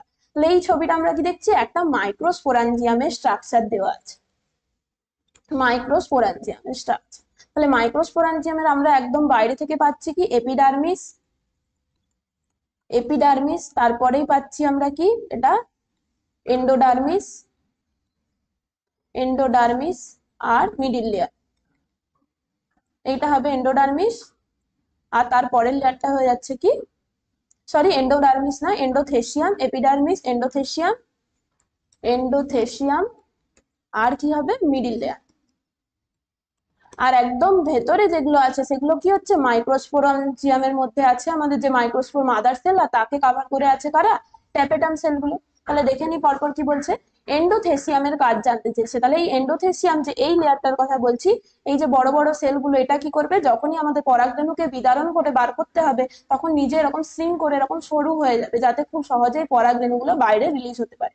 এই সেলগুলো আমরা কি দেখছি, বড় বড় সাইজের সেল আছে, সেইগুলোকে শ্রিঙ্ক করে ছোট সাইজের পাতলা সেল স্তর গঠন করতে হবে। তাহলে এন্ডোথেসিয়ামের কাজ হবে কি, যে পরিণত যখন হবে, পরিণত পরাগধানীর বিদারণ ঘটাতে সাহায্য করবে। পরিণত বা ম্যাচিওর যখন হয়ে যাচ্ছে, ম্যাচিওর অ্যান্থারের ডেহিসেন্সে হেল্প করে, ডেহিসেন্স করে সেটাকে কি করবে, পরাগধানী থেকে পরাগরেণুগুলোকে বাইরে বার। নেক্সট কি বলছে, ট্যাপেটাম ক্ষরণ করে কি। ট্যাপেটাম যে লেয়ারটা আছে বাইরের, আমরা বললাম কি মাইক্রোস্পোরাঞ্জিয়ামের বাইরের লেয়ার, তাহলে মাইক্রোস্পোরাঞ্জিয়ামের মধ্যে কি হচ্ছে, আমাদের পরাগরেণু তৈরি হবে। তাহলে পরাগরেণু স্ট্রাকচারে আমরা কি পাই, পরাগরেণুর বাইরের যে লেয়ার সেখানে কি পেয়েছিলাম, যেটা এক্সাইন লেয়ারে থাকে, সেই স্পোরোপলিনিনটাও কি হবে, আমাদের ট্যাপেটাম লেয়ার থেকেই তৈরি হবে। তাহলে বাইরের লেয়ার হচ্ছে ট্যাপেটাম, সেই ট্যাপেটামই কি করবে, স্পোরোপলিনিন ক্ষরণ করবে এবং পরাগরেণুর বাইরের যে এক্সাইনের গঠনকে তৈরি করবে। আর এই স্পোরোপলিনিনটাই হচ্ছে কি আমাদের একটা লিপিড দিয়ে তৈরি একটা মলিকিউল, যেগুলো হচ্ছে হাইলি রেজিস্ট্যান্ট। নেক্সট কি বলছে, মাইক্রোস্পোরোজেনেসিসের সময় রেণু মাতৃকোষ কি উৎপন্ন করে। তাহলে রেণু মাতৃকোষ যেগুলো আছে আমাদের মাইক্রোস্পোর মাদার সেল 2n, সেগুলো কি করবে, মিওসিস ডিভিশন করে চারটে আমাদের যে পরাগ রেণু বা বলতে পারি কি পুং রেণু টেট্রাড গঠন করে, মাইক্রোস্পোর টেট্রাড গঠন করে। সেই মাইক্রোস্পোর টেট্রাড গুলোই, তাহলে এখান থেকে প্রথমে তৈরি হয় মাইক্রোস্পোর টেট্রাড, দিয়ে সেই মাইক্রোস্পোর টেট্রাড গুলোই গিয়ে কি করবে, আমাদের যে পরিণত পরাগ রেণু বা পোলেন তৈরি করে। তাহলে মিওসিস পদ্ধতিতে বিভাজিত হয়ে কি করে, মিওসিস পদ্ধতিতে পরাগ রেণুই হবে, এখানে মাইক্রোস্পোর বলেনি, তার মানে ডিরেক্টলি আমাদের পরাগ রেণুর কথা বলেছে, এটাই এখানে কারেক্ট হচ্ছে। বাকিগুলো দেখে নিই, যে মাইটোসিস পদ্ধতি, মাইটোসিস হবে না এখানে, পরাগ রেণুর মুক্তি ঘটায়ও হবে না, আর খণ্ডীভবনও হবে না। নেক্সট কি বলছে, পরাগধানীর প্রতিটি খণ্ডে পরাগরেণু উৎপাদনকারী যে লম্বাটে আকৃতির থলির মতো গঠন থাকে তাকে বলে। তাহলে পরাগধানীর মধ্যে যে লম্বাটে থলির মতো গঠন মানে কি, এই যে এটাকে বলছি, এই ভেতরের যে স্ট্রাকচারটা, কোনটাকে বলছি, এই ভেতরের স্ট্রাকচারটা, যেটা হচ্ছে যেখানের মধ্যে আমাদের মাইক্রোস্পোর গুলো তৈরি হবে, সেটাকে কি বলছি আমরা, পরাগথলি বা মাইক্রোস্পোরাঞ্জিয়াম। এই পরাগথলি বা মাইক্রোস্পোরাঞ্জিয়ামের মধ্যেই কি হবে, পরাগরেণু তৈরি হচ্ছে। তাহলে এটাই আমাদের জানতে চেয়েছে। নেক্সট কি বলেছে, যে ফুলের যে অংশ নিষেকের পর পেরিকার্প গঠন করে তা হলো। তাহলে পেরিকার্প মানে কি হচ্ছে, যেটা ফল হচ্ছে, এটা ধরলাম একটা আপেল, তাহলে সেটার হবে কি, যে ফলের বাইরের যেটা আমরা যেটা ছাল বলি বা বাইরের যে খোসাটা, সেই খোসাটাই হচ্ছে কি পেরিকার্প। ফলের বাইরের যে আমরা ছালের মতো অংশটা বা খোসাটা পাচ্ছি, সেটা হচ্ছে পেরিকার্প। তাহলে ফল কোথা থেকে তৈরি হচ্ছে, ওভারি থেকে ফ্রুট তৈরি হচ্ছে। তাহলে ওভারির বাইরের যেটা কাভারিং ছিল, সেটাই কি হবে, আমাদের যে পেরিকার্প গঠন করবে। তাহলে পেরিকার্প হবে কি, ডিম্বাশয়ের প্রাচীর, ওভারির যেটা ওয়াল ছিল সেটাই কি করবে, ফ্রুটের ওয়াল তৈরি করবে, পেরিকার্প গঠন করবে। নেক্সট কি বলছে, মাইক্রোস্পোরাঞ্জিয়ামের সবচেয়ে বাইরের এবং সবচেয়ে ভেতরের প্রাচীর হলো যথাক্রমে। তাহলে সব থেকে বাইরে কি আছে, এপিডার্মিস, আর সব থেকে ভেতরে কি আছে, মাইক্রোস্পোরাঞ্জিয়ামের একদম বাইরে কি আছে, ট্যাপেটাম। তাহলে এখানে কি হচ্ছে, সি হচ্ছে। কমন কোশ্চেন এগুলো। নেক্সট কি বলছে, যে পরাগরেণু মাতৃকোষ থেকে এক নম্বরে কি বলতে চাইছে, কোন পদ্ধতিতে মাইক্রোস্পোর উৎপন্ন হয়। তাহলে এক কি হবে, পরাগরেণু মাতৃকোষ থেকে কোন পদ্ধতিতে পরাগরেণু তৈরি হচ্ছে বা মাইক্রোস্পোর তৈরি হচ্ছে, মিওসিস। এরপরে বলেছে কি, একে বলা হয় কি, তাহলে এই প্রসেসটাকে আমরা কি বলি, মাইক্রোস্পোরোজেনেসিস, মাইক্রোস্পোরোজেনেসিস। আর কি হবে, তারপর 3 নাম্বার বলেছে, মাইক্রোস্পোর গুলি কি হিসাবে সজ্জিত থাকে। তাহলে চারটে মাইক্রোস্পোর একসাথে কি থাকে, টেট্রাড গঠন করে। তাহলে এটা হবে কি 3 নাম্বারটা হচ্ছে কি টেট্রাড স্ট্রাকচার হবে। দেন কি বলেছে, মাইক্রোস্পোর গুলি কিসে পরিণত হয়, মাইক্রোস্পোর গুলোই আমরা কি জানি, পরিণত হয়ে পোলেন তৈরি করে। তাহলে এখানে কোন অপশনটা দেখে নি, হচ্ছে এখানের মধ্যে প্রথমে আসছে মিওসিস, তাহলে প্রথমে মিওসিস একটাই অপশন আছে, এটাই হবে, ডি হবে, মাইক্রোস্পোরোজেনেসিস, মাইক্রোস্পোর টেট্রাড আর পরাগরেণু। অপশন কি হচ্ছে ডি। নেক্সট কি বলছে, কোন ফুলে যদি একটি স্ত্রীরেণু মাতৃকোষ মিওসিস ছাড়াই স্ত্রীরেণু বা মেগাস্পোর গঠন করে এবং কোন স্ত্রীরেণু ভ্রূণস্থলীর ভ্রূণ, এটা ভ্রূণস্থলীতে পরিণত হয় বলেছে, হ্যাঁ, তার বা ভ্রূণ শস্যে, ভ্রূণশস্যি মানে কি, ভ্রূণ এবং শস্যে রূপান্তরিত হচ্ছে, মানে সেখান থেকে জাইগোটও হচ্ছে, বা হতে পারে সেখান থেকে শস্য রূপান্তরিত হচ্ছে, তার নিউক্লিয়াস হবে কি। তাহলে মিওসিস হয়নি, মানে স্ত্রীরেণু মাতৃকোষ কি আছে আমাদের 2n, সেই 2n থেকে মিওসিস ছাড়াই যদি স্ত্রীরেণু তৈরি করে, মানে সেটাও কি হবে, যেটা আমাদের মেগাস্পোর তৈরি হচ্ছে সেটাও কি হবে, 2n থাকছে, যেহেতু মিওসিস হয়নি। তাহলে এটাও 2n আছে। সেটাই যদি ভ্রূণে রূপান্তরিত হয় তাহলে সেটাও কি থাকবে, এমব্রায়োটাও কি থাকবে, 2nই থাকবে। যদি microspore mother sell meiosis division না করে, তার মানে শুধুমাত্র মিওসিসে কি দেখি আমরা রিডাকশন ডিভিশন হয়, তাহলে সেখানে প্লয়েডির কোনো চেঞ্জ হবে না, এমব্রায়োটাও কি হবে আমাদের ডিপ্লয়েড প্রকৃতির হবে, অপশন কি হবে, বি। নেক্সট কি বলেছে যে রেণুর জাম্পোর বা পরাগরেণুর কোন স্তরে দেখা যায়, তাহলে জাম্পোর কোথার থেকে তৈরি হচ্ছিল, ভেতরের যেটা লেয়ার সেখান থেকে কি হচ্ছিল আমাদের জাম্পোর গঠন। তাহলে এখান দিয়ে যেখানটাতে এক্সাইন নেই সেই লেয়ারটা দিয়ে আমাদের কি হচ্ছিল, পোলেন টিউব বেরিয়ে আসছিল জাম্পোরের থ্রুতে, তাহলে সেটা কোথার থেকে তৈরি হচ্ছিল, ইনটাইন লেয়ার থেকে, ভেতরের লেয়ার থেকে জাম্পোর তৈরি হচ্ছে, সেটা হবে কি ইনটাইন। নেক্সট কি বলেছে যে একটা চিত্র দিয়েছে যেখানে আমাদের যে এ অংশটিকে চিহ্নিত করতে বলেছে, মানে এ মানে মাঝখানে যেটা কমন জায়গা, মানে এই প্রত্যেকটা ফাংশন বা প্রত্যেকটা ক্যারেক্টারিস্টিক্স আমরা এর মধ্যে পাবো। তাহলে এর ক্যারেক্টারিস্টিক্স কি কি বলেছে, আমাদের বহু নিউক্লিয়াস যুক্ত, তার সাথে সাথে পরাগরেণুকে পুষ্টি প্রদান করে, তার সাথে সাথে হচ্ছে কি ডেন্স সাইটোপ্লাজম আছে। এই সমস্ত ক্যারেক্টারিস্টিক্স গুলো কার সাথে আমরা মিল পাচ্ছি, এখানের মধ্যে ট্যাপেটাম লেয়ারের সাথে মিল পাচ্ছি। ট্যাপেটামেরই প্রত্যেকটা কাজ এখানে, প্রত্যেকটা এটা হচ্ছে কি ট্যাপেটামের কাজ, আর বাকি দুটো হচ্ছে কি ট্যাপেটামের ক্যারেক্টারিস্টিক্স বলেছে। নেক্সট কি বলেছে যে সপুষ্পক উদ্ভিদের ক্ষেত্রে 100টি মাইক্রোস্পোর উৎপন্ন করতে কতগুলি মিওসিস বিভাজন প্রয়োজন, তাহলে একটা মাইক্রোস্পোর মাদার সেল থেকে আমরা যদি একবার মিওসিস করি কটা মাইক্রোস্পোর পাই বা কটা পোলেন পাই, 4টে। তাহলে আমাদেরকে পেতে হবে কটা, 100টা। তাহলে 100টা যদি পেতে হয় তার মানে কি 4টের থেকে একটার জন্য 4টে পাচ্ছি, তাহলে 25টা করতে হবে আমাদের। 25 বার যদি মিওসিস ডিভিশন হয় বা 25টা যদি মাইক্রোস্পোরের ডিভিশন হয় তাহলে কি আমরা পাবো, 100টা মাইক্রোস্পোর পেতে পারবো। নেক্সট কি বলেছে গুপ্তবীজী উদ্ভিদের ক্ষেত্রে স্ত্রীলিঙ্গধরটি হলো, তাহলে স্ত্রীলিঙ্গধর মানে কি, স্ত্রীলিঙ্গধর উদ্ভিদ সেটাই হবে বা স্ত্রীলিঙ্গধর দশা সেটাই হবে যেখানের মধ্যে আমাদের যে ডিম্বাণু বা ফিমেল যে গ্যামেটটা প্রেজেন্ট থাকবে। তাহলে গ্যামেট কার মধ্যে প্রেজেন্ট আছে, গ্যামেটকে যে কন্টেন করছে সে হচ্ছে কি আমাদের ভ্রূণস্থলী বা এমব্রায়ো স্যাক, কখনোই মেগাস্পোর না। মেগাস্পোর হচ্ছে কি গ্যামেট, কিন্তু যেখানে গ্যামেটটা থাকবে সেটা হচ্ছে স্ত্রীলিঙ্গধর দশা। তাহলে এটা খুব ভুল হবে, মেগাস্পোর কি মনে রাখতে হবে, এটা হচ্ছে গ্যামেট, এটা কখনোই স্ত্রীলিঙ্গধর বা গ্যামেটোফাইট না, এটা হচ্ছে গ্যামেট। আর ভ্রূণস্থলীটা হচ্ছে কি ফিমেল গ্যামেটোফাইট। গ্যামেটোফাইট মানে, গ্যামেটোফাইট মানে যেখানের মধ্যে গ্যামেট প্রেজেন্ট থাকবে তাকে বলবো কি গ্যামেটোফাইট। সেম ভাবে মেল গ্যামেটোফাইট হচ্ছে কি আমাদের পোলেন গ্রেন, এই পোলেন গ্রেনের মধ্যে কি থাকে, দুটো মেল গ্যামেট থাকে। তাহলে মেল গ্যামেট বা যেগুলো আমাদের স্পার্ম সেলগুলো আছে সেগুলো হচ্ছে গ্যামেট, কিন্তু গ্যামেটোফাইট হচ্ছে কি পোলেন গ্রেন। নেক্সট কি বলছে যে ডিম্বক মূলের দিকে উপস্থিত কোষসমূহকে কি বলা হয়, এটার অ্যান্সার আমি আর বলবো না, এটা আগের দিনে অনেকগুলো কোশ্চেন হচ্ছে। ডিম্বক মূলের দিকে যেগুলো চেলাজাল এন্ডে থাকে কি হবে, চেলাজাল এন্ডে আমাদের কি থাকে, প্রতিপাদ কোষ প্রেজেন্ট থাকে। নেক্সট কি বলছে ডিম্বক দেহে যে প্যারেনকাইমা কলাকোষ দ্বারা নির্মিত গঠন উপস্থিত তাকে কি বলা হয়, তাহলে ডিম্বক দেহের মধ্যে যদি প্যারেনকাইমাটা সেল কোথায় শুধুমাত্র পায়, প্যারেনকাইমা মানে কি এগুলো হচ্ছে আমাদের দেহকোষ, উদ্ভিদের দেহকোষ প্যারেনকাইমা। তাহলে দেহকোষ মানে সবসময় সেটা হবে কি 2n, তাহলে 2n স্ট্রাকচার আমরা কোথায় পাবো, প্যারেনকাইমাটার সেল, সমস্তগুলো এখানে হচ্ছে আমরা দেখতে পাচ্ছি কি 2n স্ট্রাকচার, কিন্তু স্পেশাল টাইপের এই যে প্যারেনকাইমাটার টিস্যুগুলো আমরা শুধুমাত্র কোথায় পাবো, ভ্রূণ পোষক কলার মধ্যে, যেটা হচ্ছে আমাদের ডিম্বকের বাইরের যে একটা কাভারিং লেয়ার থাকে সেটাকে বলছি নিউসেলাস, সেটাই হচ্ছে কি আমাদের প্যারেনকাইমা কলাকোষ দিয়ে তৈরি। নেক্সট এই ছবিটা সবাই ভালো করে দেখো, ছবিটার মধ্যে আমরা কোশ্চেনটা অ্যান্সারটা করতে পারবো। তাহলে টাইপ কি, তাহলে বিভিন্ন ধরনের এই যে যখন ডিম্বক গুলো গঠন হয়েছে সেটা বা ডিম্বাশয়টা কিভাবে আছে, সেটার মধ্যে ডিম্বাশয়ের মধ্যে ডিম্বকটা কিভাবে আছে তার স্ট্রাকচার অনুযায়ী আমরা অনেকগুলো ভাগ করি। এখানে ছবিটায় কি দেখছি আমরা, এইরকম একটা স্ট্রাকচার, এটা হচ্ছে আমাদের ডিম্বক মূল, এই দিকটা হচ্ছে ডিম্বক রন্ধ্র, আর এটা হচ্ছে কি ডিম্বক নাভি বা যেটাকে আমরা বলছি ফিউনিক্যাল। তাহলে ডিম্বক রন্ধ্রটা যদি ফিউনিক্যালের দিকে থাকে এইরকম যে স্ট্রাকচারটা, এটাকে আমরা কি বলি, এটাই আমরা ছবির মধ্যে দেখতে পাচ্ছি, এই যে টাইপটা হচ্ছে কি অ্যানাট্রপাস, অ্যানাট্রপাস।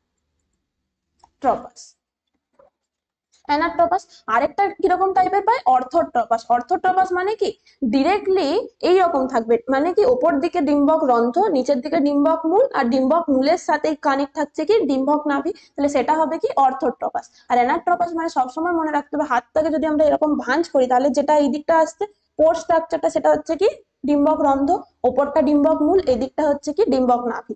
তাহলে এটাই হচ্ছে কি আমাদের কোনটা হবে, যে ডিম্বকের পার্শ্বীয় একপার্শ্বীয় বৃদ্ধির ফলে ডিম্বক রন্ধ্রটা, এটা হচ্ছে কি, এটা ডিম্বক রন্ধ্র, সেটা ডিম্বক নাভির কাছাকাছি নিকটবর্তী অংশে যখন অবস্থান করবে এটাকে বলি কি আমরা অ্যানাট্রপাস স্ট্রাকচার বা অ্যানাট্রপাস ওভিউল। আর একপার্শ্বীয় বৃদ্ধি মানে কি, এটা দেখছি কি ডিম্বক মূলের সাথে ডিম্বক রন্ধ্র কি আছে 180 ডিগ্রি অ্যাঙ্গেলে আছে। তো যখনই 180 ডিগ্রিতে তৈরি হবে একপার্শ্বীয়, পুরোটা হচ্ছে একপার্শ্বীয়। আর যেগুলো হচ্ছে আমাদের ক্যাম্পাইলোট্রিকাস আছে, কিছু অ্যাম্ফিট্রিকাস আছে। অ্যাম্ফিট্রিকাস মানে কি আমরা স্ট্রাকচারটা এইরকম পাবো, একটা হচ্ছে কি ট্রান্সভার্স স্ট্রাকচার, মানে এই দিকটা যদি ডিম্বক রন্ধ্র বলি, এদিকটা যদি ডিম্বক রন্ধ্র বলি, এদিকটা ডিম্বক মূল পাচ্ছি, তার সাথে এরকম ভাবে ট্রান্সভার্সলি কানেক্ট থাকবে, ফিউনিক্যালটা কি থাকবে এইরকম ভাবে কানেক্ট থাকবে, তাহলে তখন তাকে বলবো কি আমরা অ্যাম্ফিট্রিকাস, যদি এরকম মাঝে বরাবর ট্রান্সভার্স পজিশনে থাকে। আর অর্থোট্রিকাস মানে হচ্ছে কি, সেগুলো হবে কি সব সময় আমাদের যে এই রকম, অর্থোট্রিকাস মানে কি বললাম, ওপরের দিকে থাকবে। ওপরের দিকে থাকা মানে কি, ওপরে আমরা পাবো ডিম্বক রন্ধ্র, নিচের দিকে পাবো ডিম্বক মূল। নেক্সট কি বলছে যে প্রদত্ত যেগুলো ছবিটার মধ্যে আমাদেরকে ডিনোট করতে বলেছে, তাহলে ছবিটা দেখে আমরা প্রথমেই বুঝে যাচ্ছি 1 নাম্বারটা কি আছে, এই পোরের মতো স্ট্রাকচারটা, তাহলে এটা হবে কি ডিম্বক রন্ধ্র। তারপরে যেটা পাচ্ছি এটা হবে কি 2 নাম্বার। 2 নাম্বার মানে হচ্ছে আমাদের যে ভ্রূণ পোষক কলা, এটা যদি ডিম্বক হয় তার বাইরে আছে, 2 নাম্বারটা কোথায় ডিনোট করছে এই লেয়ারটাকে, এখানে লেয়ারটাকে, তাহলে সেটা হবে কি ভ্রূণ পোষক কলা। আর 3 নাম্বারটা হচ্ছে কি আমাদের ডিম্বক বা ভ্রূণস্থলী। ডিম্বকের মধ্যে কি তৈরি হয়েছে, এই যে সাইনার্জিড সেল দেখতে পাচ্ছি, মাঝখানে মিডিল সেল আর অ্যান্টিপোডাল সেল দেখতে পাচ্ছি, তাহলে এটা হচ্ছে কি ভ্রূণস্থলী। 3 নাম্বারটা হচ্ছে ভ্রূণস্থলী, আর 4 নাম্বারটা হচ্ছে কি আমাদের ডিম্বক মূল বা চেলাজাল এন্ড। তাহলে অপশন কি হচ্ছে ডিটাই কারেক্ট হচ্ছে, এটা ডিম্বক রন্ধ্র, ভ্রূণপোষক কলা, ভ্রূণস্থলী আর ডিম্বক মূল।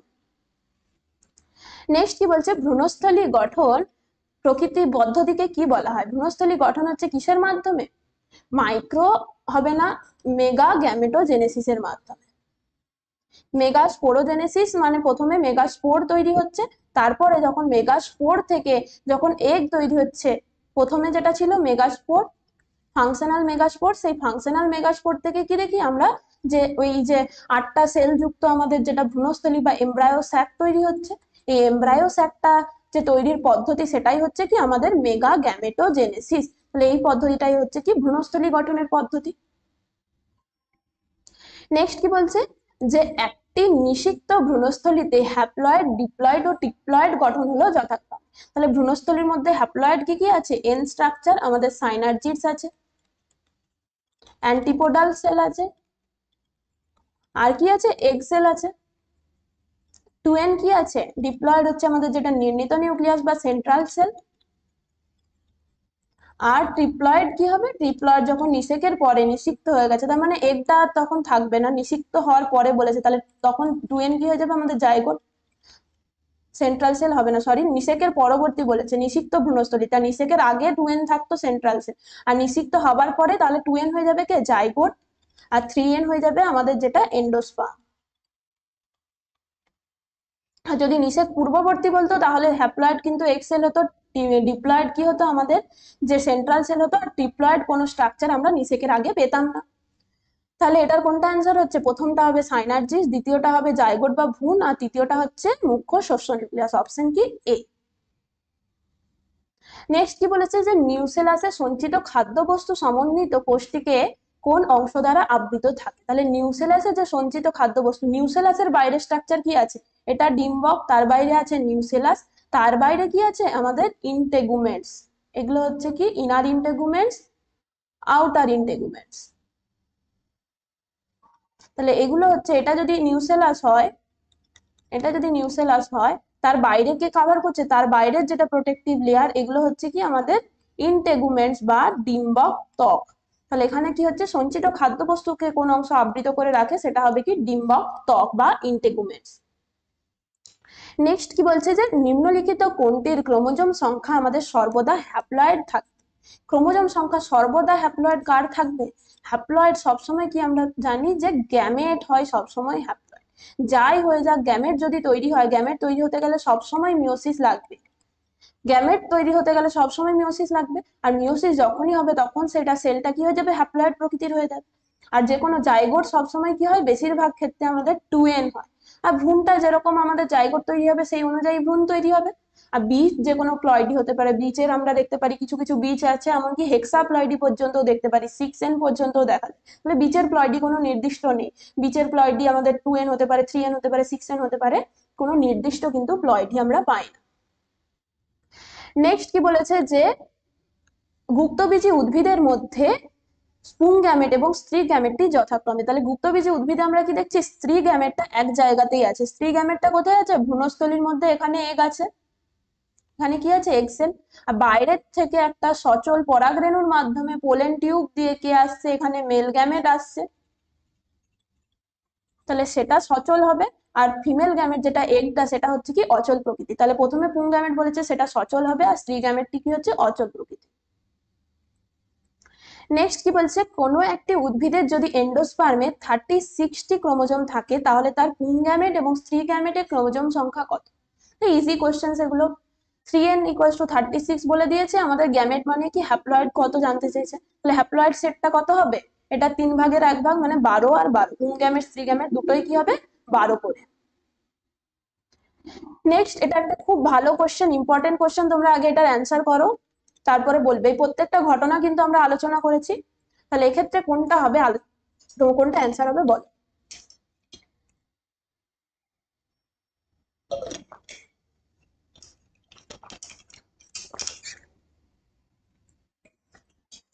কেবলমাত্র ইতর পরাগযোগ হবে, মানে কি স্বপরাগযোগ বা সেল পলিনেশন এখানে হবে না। সেল পলিনেশন যদি না হয়, কোন কোন ঘটনায় আমরা সেল পলিনেশন দেখি না, প্রথম যেটা অপশন আছে দেখি 1 নম্বরে ডাইকোগাইনি, যেটা আমরা বলেছিলাম, সরি, যে প্রোট্যান্ডি প্রোটোগাইনি, এগুলো হচ্ছে কি আমাদের ডাইকোগ্যামির উদাহরণ। সেই ডাইকোগ্যামির মধ্যেই যদি পাই, তাহলে ডাইকোগ্যামিতে কখনোই সেল পলিনেশন হয় না, যেহেতু এগুলো পরিণত পাচ্ছে ডিফারেন্ট ডিফারেন্ট টাইমে, তাহলে সেক্ষেত্রে সবসময় ক্রস পলিনেশন হবে। আর ক্লিস্টোগ্যামির ক্ষেত্রে কি হয়, সবসময় সেল পলিনেশন হয়, তাহলে এই অপশনটা আমাদের হবে না। বলেছে শুধুমাত্র ইতর পরাগযোগ, তাহলে ক্লিস্টোগ্যামির ক্ষেত্রে কখনোই ইতর পরাগযোগ হয় না। প্রোট্যান্ডি প্রোটোগাইনির ক্ষেত্রেও হবে সেম কন্ডিশন।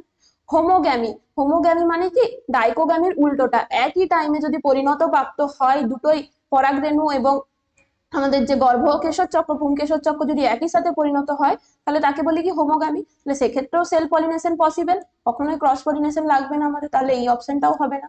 হার্কোগামী, হার্কোগামী মানে কি বলেছিলাম, আমাদের যে স্ট্রাকচারাল ডিফারেন্স আছে, স্ট্রাকচারাল ডিফারেন্স মানে কি কোনো একটা সাইজে অনেক লম্বা আর কোনো একটা যে খুবই ছোট প্রকৃতির, যাতে কোনোভাবে তাদের মধ্যে সেল পলিনেশন কিন্তু পসিবল হয় না, হার্কোগামীও হবে। আর কি হবে, চ্যাসমোগ্যামি, চ্যাসমোগ্যামি মানে হচ্ছে কি ক্লিস্টোগ্যামির অপরটা, যেটা সেটা হচ্ছে কি আমাদের ক্লিস্টোগ্যামির, যেটা আমরা বলি যখন ক্লিস্টোগ্যামি থাকছে তখন সেল পলিনেশন হচ্ছে, যখন চ্যাসমোগ্যামি হচ্ছে মানে কি ফুলটা প্রস্ফুটিত অবস্থায়, প্রস্ফুটিত অবস্থায় আছে, তার গর্ভমুণ্ডও আছে, আবার পুংকেশর চক্রও আছে, তাহলে সেক্ষেত্রেও সেল পলিনেশন পসিবল, কারণ কি একটা ফুলের মধ্যেই সেটা প্রস্ফুটিত হচ্ছে এবং তার মধ্যে আমাদের যে পুংকেশর চক্র গর্ভকেশর চক্র দুটোই আছে, তাহলে এক্ষেত্রেও সেল পলিনেশন পসিবল। চ্যাসমোগ্যামি ক্লিস্টোগ্যামি কোনো ক্ষেত্রে আমাদের ইতর পরাগযোগ লাগবে না। আর কি বলেছে, হেটেরোমরফিজম, হেটেরোমরফিজমের ক্ষেত্রে কিন্তু আমাদের ইতর পরাগযোগ লাগবে। হেটেরোমরফিজমের আরেকটা হচ্ছে কি ডাইক্লাইনি, যেটা আমরা আগের দিনে বলেছিলাম, সেটাও কিন্তু একটা আমাদের যে হেটেরোমরফিজমের উদাহরণ। বিভিন্ন যেগুলো আমাদের যে মোনোএসিয়াস প্ল্যান্ট বা ডায়োএসিয়াস প্ল্যান্ট আছে, মানে কি একলিঙ্গ বিশিষ্ট যে ফুলগুলো আছে তাদের ক্ষেত্রেও কি পাবো, যেহেতু একটা ফুলের মধ্যে বা একটা উদ্ভিদের মধ্যে আমাদের যে দুটো লিঙ্গ বিশিষ্ট বা পুংকেশর চক্র গর্ভকেশর চক্র যেহেতু একই সাথে প্রেজেন্ট নেই, তাহলে ডাইক্লাইনি বা এই ধরনের হেটেরোমরফিজমের ঘটনার ক্ষেত্রেও আমাদের কি লাগবে, ইতর পরাগযোগ লাগবে। আর স্ববন্ধাত্ব সেলফ স্টেরিলিটি বা সেলফ ইনকম্পিটিবিলিটি, তার ক্ষেত্রে কি আছে, পুংকেশরও আছে গর্ভকেশরও আছে, কিন্তু ওই পরাগধানী থেকে পরাগরেণু যদি গর্ভমুণ্ডে স্থানান্তরিত হয়ও তবুও তাদের মধ্যে পলিনেশন হবে না। তাহলে এখানে কি কি অপশন হচ্ছে, 1, 3, 5, 7 আর 8, 1, 3, 5, 7, 8, অপশন বি কারেক্ট আছে। তাহলে এটা খুব একটা ইম্পর্টেন্ট কোশ্চেন, আশা করছি তোমাদের ক্লিয়ার হয়ে গেছে। নেক্সট কোশ্চেনে যাই। নেক্সট কোশ্চেন এটাও খুব ইম্পর্টেন্ট, উদাহরণ দিয়ে মনে রাখতে হবে কোনগুলো, একটা কোশ্চেনের মধ্যে আমরা অনেকগুলো কোশ্চেন এটার মধ্যে কিন্তু লুকিয়ে আছে। তাহলে বায়ু পরাগী ফুলের উদাহরণ কি হবে, অ্যানিমোফিলাস। অ্যানিমোফিলাস মানে হচ্ছে কি সাধারণত যেগুলো মনোকট উদ্ভিদ তাদের ক্ষেত্রে আমরা বেশি পরিমাণে দেখে থাকি, ভুট্টা ধান এই সমস্ত উদ্ভিদগুলোর ক্ষেত্রে আমরা কি পাবো, তাদের যে বায়ুর দ্বারা পরাগযোগ হবে। তারপরে হচ্ছে কি পতঙ্গ পরাগী বা এন্টামোফিলি। এই এন্টামোফিলির উদাহরণ আমরা কি পাবো, এখানে যেগুলো আছে তার মধ্যে কি হবে, অপশন কোনটা, কচুরিপানা হবে। তাহলে এটা কিন্তু খুব ভুল হয় আমাদের। কচুরিপানা আমরা ভাবি কি যে জলের মধ্যে আছে, তাহলে সে হাইড্রোফিলি হবে, কিন্তু কচুরিপানা কি থাকে, এটা যদি জল হয় জলের ওপরে থাকে, এই রকম জায়গায় প্রেজেন্ট থাকে, তাহলে কি হচ্ছে, সে কিন্তু জলের মাধ্যমে তাদের পলিনেশন হবে না, এখানে এসে কোনো একটা ইনসেক্ট এসে বসলো, সে পরাগযোগ ঘটাবে। তাহলে কচুরিপানার ক্ষেত্রে সবসময় মনে রাখতে হবে কি, সেটা পতঙ্গ পরাগী, কখনোই জলের দ্বারা হবে না। জলের মধ্যে কোনগুলো হবে, জলের মধ্যে যে সমস্তগুলো জলের মধ্যে নিমজ্জিত যে উদ্ভিদগুলো আছে, হাইড্রিল্লা, ভ্যালিসনেরিয়া, এই সমস্ত উদ্ভিদ, পাতাঝাজি, পাতাঝালা, এরা কি হবে আমাদের হাইড্রোফিলি। কচুরিপানা কখনোই হাইড্রোফিলি হবে না। তাহলে এটা হলো।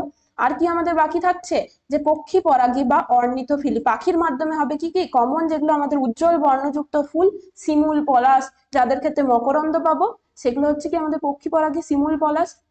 আর হচ্ছে কি বাদুর পরাগী যেটা, সেটা হবে কি কদম। তাহলে কদমের ক্ষেত্রে অনেক জায়গায় দেখবে তোমরা পতঙ্গ পরাগীও আছে, আবার বাদুর পরাগীও আছে, এটা কিন্তু দুটোই হতে পারে। যে কোনো যদি কোশ্চেনে যদি বলে থাকে যে পতঙ্গ পরাগী ফুল, সেটা কিন্তু কদমও হবে।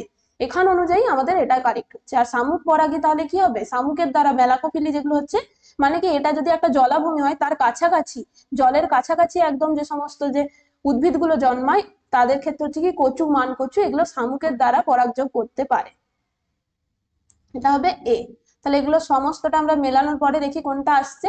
বায়ু পরাগী হচ্ছে এফ, একের এফ, দুইয়ের হচ্ছে ই, একের এফ, দুইয়ের ই, কচুরিপানা, তার মানে একের এফ, দুইয়ের ই, এটাই হচ্ছে অপশন কি হচ্ছে বি। বাকিগুলো দেখে নিই, 6 এর এ ঠিক আছে, 5 এর বি ঠিক আছে, এটাই হবে। অপশন বি কারেক্ট হচ্ছে। সবাই এই কোশ্চেনটা একবার খুব ভালোভাবে করবে। আর বাকি প্রত্যেকটা উদাহরণ, এগুলো ছাড়াও বইয়ে যা যা উদাহরণ আছে সব কিন্তু আমাদের মনে রাখতে হবে। নেক্সট কি বলছে, কীট পতঙ্গ আমাদের যে মধু সংগ্রহের জন্য ফুলের নিকটে যায় এবং ফুলের আকর্ষণীয় অংশ কীট পতঙ্গের হাত থেকে রক্ষা করতে, ফুলের বিভিন্ন অংশকে রক্ষা করে। এটা তো ঠিক আছে যে মকরন্দের জন্য মধু সংগ্রহ করতে আসে এবং কীট পতঙ্গগুলো দিয়ে ওইভাবে পলিনেশন করে, এটা ঠিক আছে, কিন্তু এই অপশনটা ভুল আছে। কি বলেছে, আকর্ষণীয় অংশ, ফুলটা অ্যাট্রাক্ট করছে, মানে কীট পতঙ্গ ওখানে আসবে, সেখানে, তাহলে সেটাকে ফুলটার তো ক্ষতি হচ্ছে। ক্ষতি না হলেও তার যদি বলতে পারি পলিনেশনে হেল্প করছে, কিন্তু ফুলের যে বিভিন্ন অংশগুলোকে, তার যে পাপড়ির অংশ বা এগুলোকে যখনই পতঙ্গ এসে বসছে, তার সেই অংশগুলো নষ্ট হতে পারে। তাহলে ফুলের বিভিন্ন অংশকে রক্ষা করতে কিন্তু কীটপতঙ্গ যেহেতু আসবে, সবসময় সেটা ফুলের কোনো না কোনো অংশের জন্য ক্ষতি করতে পারে। তাহলে এখানে এটা ঠিক আছে, কিন্তু রিজেন্টসটা ভুল আছে। এ ঠিক কিন্তু আর ভুল। অপশন কি হচ্ছে সি। নেক্সট কি বলছে যে পোলেন কিটের কাজ কি। তাহলে পোলেন কিটের একটা কোশ্চেন আমরা আগের দিনেও করেছিলাম। পোলেন কিট সবসময় কি করে, আমাদের যে পরাগরেণুর একটা বাইরে থাকছে, এটা স্ট্রাকচার একটা তৈলাক্ত স্ট্রাকচার বলতে পারি, আঠালো স্ট্রাকচার। এটা কি করে, পরাগরেণুর বর্ণ এবং গন্ধ দেয়, একটা হলুদ কালারের আমরা দেখতে পাই পোলেন কিট গুলোকে। যদি হাতে নিই কোনো ফুলের পরাগরেণু, তাহলে হলুদ হলুদ যেটা অংশ পাই, সেটাই হচ্ছে কি আমাদের পোলেন কিট। পরাগরেণুকে সুরক্ষা প্রদান করে এবং পরাগরেণু যেহেতু বাইরে থাকছে, আবদ্ধ রেখে পরাগযোগকে সুনিশ্চিত করে। সমস্তগুলোই হবে কি আমাদের পোলেন কিটের ফাংশন। তাহলে অপশন কি হলো ডি।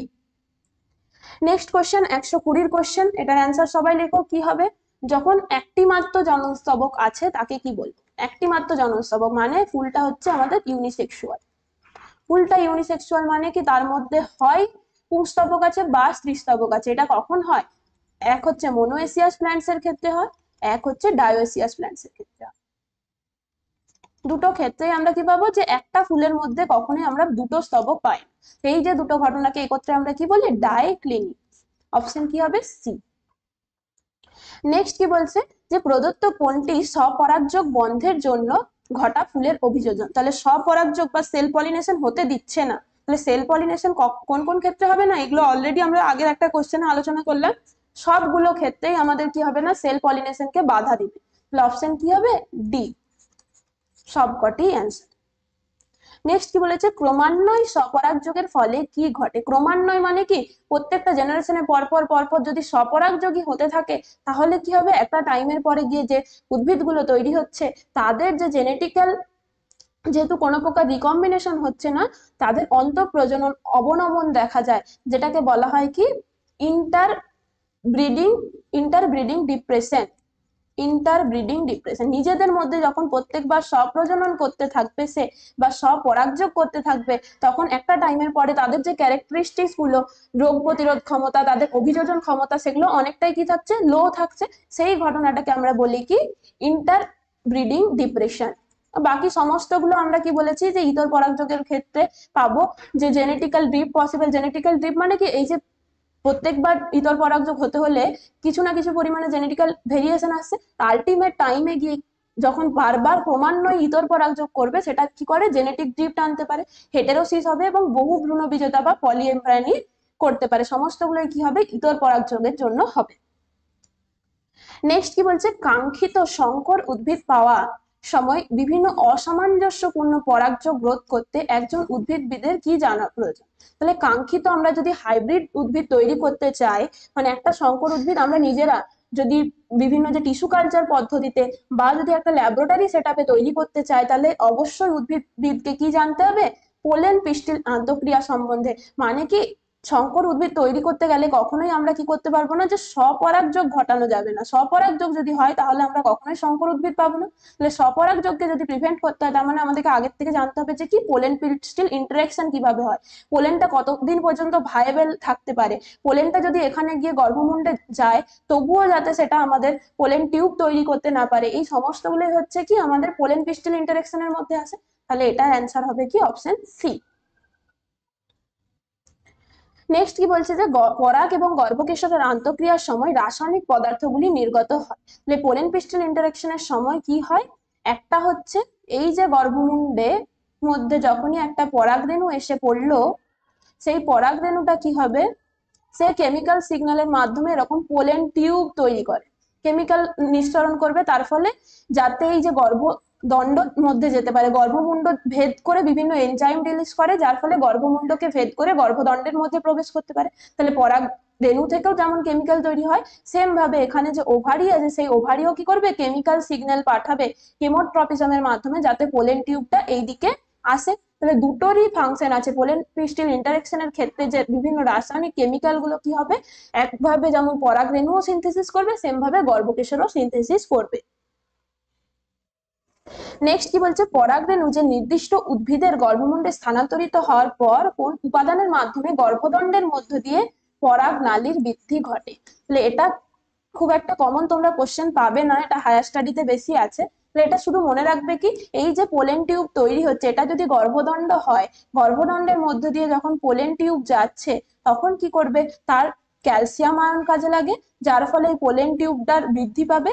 আর তার সাথে সাথে কি লাগে, এই যে ইনোসিটল সুগার কমপ্লেক্স, এই ইনোসিটল সুগার কমপ্লেক্স কি করে, পোলেন টিউবের বৃদ্ধি ঘটাতে কাজে লাগে। তাহলে এটার অ্যান্সার কি হবে, calcium boron inositol sugar complex. Calcium কি করে, এনার্জি প্রোভাইড করে যাতে পোলেন টিউবটা অগ্রসর হতে পারে গর্ভাশয়ের দিকে। আর তার সাথে সাথে যে ইনোসিটল সুগার কমপ্লেক্স আছে, সেটা কি করে, পোলেন টিউবের দৈর্ঘ্য বৃদ্ধি করতে সাহায্য করে। নেক্সট কি বলছে, নিচের কোন ক্ষেত্রে আমাদের দ্বিনিষেক পদ্ধতি হয়। তাহলে দ্বিনিষেক পদ্ধতি সবসময় বলেছে কি, শুধুমাত্র অ্যাঞ্জিওস্পার্ম। অ্যাঞ্জিওস্পার্ম কারা, যারা গুপ্তবীজী উদ্ভিদ। এটার মতো সহজ কোশ্চেন আর নেই, এটা হচ্ছে কি সব থেকে সহজ কোশ্চেন। নেক্সট কি বলছে, নিষেকের পর ডিম্বক ত্বক কিসে রূপান্তরিত হয়। ডিম্বকটা রূপান্তরিত হয় বীজে, ডিম্বক ত্বকটা তাহলে কিসে পরিণত হবে, বীজ ত্বকে। অপশন কি হচ্ছে সি। নেক্সট আবার আমরা একটা ছবি দেওয়া কোশ্চেন পেয়ে গেছি। এই ছবি দেওয়া কোশ্চেন গুলো কিন্তু এখনকার যে কারেন্ট ট্রেন্ডে খুব বেশি আসে। তাহলে এখানে যে ছবিটাতে কি দেখানো হয়েছে দেখি আমরা, যেটা একটা বীজের আমরা ছবি দেখতে পাচ্ছি, একটা সিডের স্ট্রাকচার। তাহলে এই বীজের স্ট্রাকচারে কি, প্রথমে একদম বাইরের দিকে যে 1 নাম্বার আছে, সেটা হচ্ছে কি আমাদের বীজত্বক। বীজের বাইরে কি থাকবে, বীজত্বক স্বাভাবিকভাবে। তাহলে একটা হবে বীজত্বক। বীজত্বক কোথায় আছে, একটাই মাত্র অপশন আছে, ও এইটা দেখেই আমরা বুঝে যাব। বাকিগুলো যদি আরো ভুলিয়ে দিত, যে আরো অন্য একটাতে বীজত্বক দিত, তাহলে আমাদের কোশ্চেনটা বেশি ভুল হওয়ার সম্ভাবনা থাকতো। এটা তো বাইরেটা দেখেই বুঝে যাবে যে এটা কি একটা বীজের স্ট্রাকচার, বাইরে একদম আছে কি বীজত্বক। তারপরে যেটা পাচ্ছি বীজত্বকের ভেতরে 2 নাম্বারটা, এটা কি হবে, বীজত্বকের ভেতরে যেটা থাকছে সেটা হচ্ছে কি আমাদের এন্ডোস্পার্ম বা শস্য। এন্ডোস্পার্ম বা শস্য। আর তার ভেতরে এই যে পাতার মতো অংশ দেখতে পাচ্ছি আমরা দুদিকে এরকম ভাবে যেগুলো গেছে, তারা হচ্ছে কি কটিলিডান্স বা আমাদের যে বীজপত্র। তাহলে ডাইকটের ক্ষেত্রে আমরা কি পাবো, দুটো বীজপত্র পাবো, মনোকটের ক্ষেত্রে একটাই পাবো। মনোকটের ক্ষেত্রে এইরকম একটাই বীজপত্র থাকে, আর ডাইকটের ক্ষেত্রে সেম ভাবে এইরকম কি পাবো আমরা, মাঝখানে প্রিমিউল থাকে আর এরকম আরেকটা বীজপত্র পাবো, দুটো বীজপত্র পাওয়া যায়। তাহলে এটা হলো ডাইকটের ক্ষেত্রে। তাহলে ভেতরের এই যে পাতার মতো যে অংশ দেখছি, এগুলোটা পুরোটাকে কি ডিনোট করছে, বীজপত্র বা কটিলিডন। আর কটিলিডনের নিচের যে অংশটা সেটা হচ্ছে হাইপোকটাইল, আর উপরের অংশটাকে কি বলি আমরা, এপিকটাইল। তাহলে উপরে থাকে এপিকটাইল আর নিচে কি থাকে, বীজপত্রাব কাণ্ড বা হাইপোকটাইল। তাহলে এই ছবিটার মধ্যে সবগুলোই আমরা দেখলাম কি কি হচ্ছে, অপশন কি হচ্ছে এখানে, এ কারেক্ট। নেক্সট কি বলছে যে দ্বিবীজপত্রী ভ্রূণের পরিস্ফুরণ কালে এককোষী জাইগোট অসম অনুপ্রস্থ বিভাজন দ্বারা ডিম্বক রন্ধ্রের দিকে বিভব এবং ডিম্বক মূলের দিকে ক্ষুদ্র সৃষ্টি করে। তাহলে এটা আমাদের কি এমব্রায়ো ডেভেলপমেন্টের প্রসেসটা। তাহলে এটা আমরা কি দেখলাম, প্রথমে একটা জাইগোট তৈরি হচ্ছে, জাইগোটটা কোন দিকে আছে, ডিম্বক রন্ধ্রের দিকে। তাহলে এটা ধরছি আমরা, এই সাইডটা হচ্ছে ডিম্বক রন্ধ্র আর এদিকটা হচ্ছে মূল। এরপরে কি হবে, তার একটা অসম বিভাজন হবে। অসম বিভাজন মানে কি, একটা ডিম্বক রন্ধ্রের দিকে সেলটা এরকম বড় আকৃতির হচ্ছে, আর তার নিচের একটা সেল থাকছে যেটা ডিম্বক মূলের দিকে সাইজে ছোট, এটাকে বলছি বেসাল সেল। আর এটাকে বলছি কি, এই যে এখানে আছে আমাদের কি, একটা হচ্ছে বেসাল সেল বা ভিত্তিকোষ, আর একটা হচ্ছে টার্মিনাল সেল বা প্রান্তীয় কোষ। তাহলে ওপরের যেটা তৈরি হচ্ছে বড় সাইজে সেটা হচ্ছে বেসাল সেল, আর এটা হচ্ছে কি টার্মিনাল সেল। এরপরে কি হবে, এটাকে আমরা বলছি কি প্রো এমব্রায়ো, একদম প্রিমিটিভ যেটা স্ট্রাকচার সেটা হচ্ছে প্রো এমব্রায়ো। এরপরে কি হবে, প্রো এমব্রায়ো থেকে তৈরি হবে কি, এইটা যেটা উপরের বেসালটা আছে এটা এরকম ভাবে ডিভিশন করবে, দিয়ে উপরে একটা এরকম বড় সেল থাকবে, আর নিচে এরকম 6টা থেকে প্রায় 10টা, 6, 7টা, 8টা, 10টা এরকম পাওয়া যায়, 6 থেকে 10টা বলা হয়। এরকম কি থাকে, সাসপেন্সার সেল তৈরি করে। উপরটা থাকছে হস্টোরিয়াম, এটা শুধুমাত্র কি হচ্ছে আমাদের এই ওপরের বেসাল সেলটার ডিভিশন হয়ে ওপরে একটা বিগার সেল থাকে হস্টোরিয়াম, যেটা হচ্ছে কি ডিম্বক রন্ধ্রের সাথে যুক্ত থাকবে। এটা যদি ডিম্বক রন্ধ্র হয় তার সাথে অ্যাটাচ থাকে। আর নিচের দিকে এরকম অনেকগুলো, এটা কতটা বললাম, প্রায় 6টা থেকে 10টা আমাদের সাসপেন্সার সেল তৈরি করে। আর নিচের যেটা টার্মিনাল সেল সেটাই আলটিমেট কি করে, এমব্রায়ো তৈরি করে। দিয়ে কি করবে, এই সেলটা এরকম করে ডিভাইড করে, এটা যদি একটা ছিল এরকম করে ডিভাইড করলো 4টে দিয়ে, 4টে থেকে 8টা, মানে এখানে যদি আমরা দেখি এরকম একটা গ্লোবিউলার স্ট্রাকচার পাবো।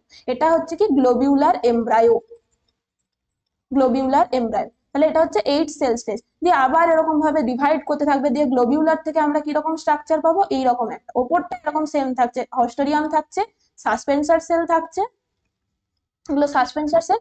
নিচেরটা এই গ্লোবিউলার এমব্রায়োটা আরো ডিভাইড করে এরকম হার্ট শেপ একটা স্ট্রাকচার গঠন করে। এখানের মধ্যেও কি আছে, এরকম অসংখ্য এমব্রায়োটিক সেলস আছে, এই হার্ট শেপ হলো। দিয়ে হার্ট শেপ থেকে আলটিমেট যেটা ফাইনাল আমাদের যে এমব্রায়ো তৈরি হচ্ছে, সেটা যদি আমরা মনোকটিলিডনসের ক্ষেত্রে একটা বীজপত্র পাবো, ডাইকটিলিডনসের ক্ষেত্রে দুটো পাবো। নর্মাল যদি ডাইকটিলিডনসের স্ট্রাকচার দেখি তাহলে এরকম কি হয়, এরকম দুটো স্ট্রাকচার তৈরি,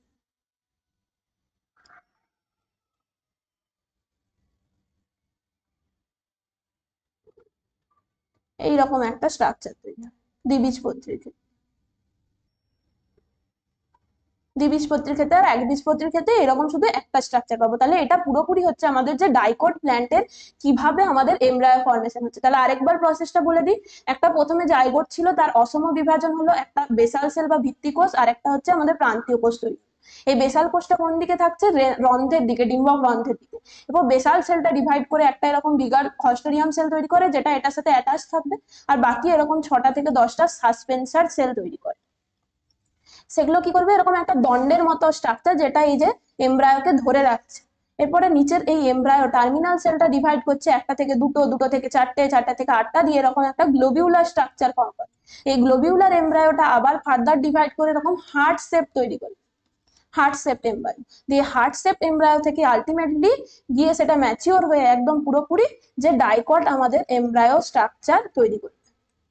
তাহলে এটা আশা করছি ক্লিয়ার হয়েছে। তাহলে আমাদেরকে এখানে কি জানতে চাইছে, যে ডিম্বক রন্ধ্রের দিকে যেটা বৃহৎ সাইজে থাকছে সেটা হচ্ছে কি, তাহলে প্রো এমব্রায়োর ক্ষেত্রে কি ছিল, ডিম্বক রন্ধ্রের দিকে যেটা থাকছিল সেটা হচ্ছে ভিত্তিকোষ, আর যেটা ডিম্বক মূলের দিকে ক্ষুদ্র আকৃতি থাকছে সেটা হচ্ছে কি প্রান্তীয় কোষ। তাহলে অপশন কি হচ্ছে বি, বেসাল সেলটা উপরে থাকছে, নিচের দিকে থাকছে প্রান্তীয় কোষ।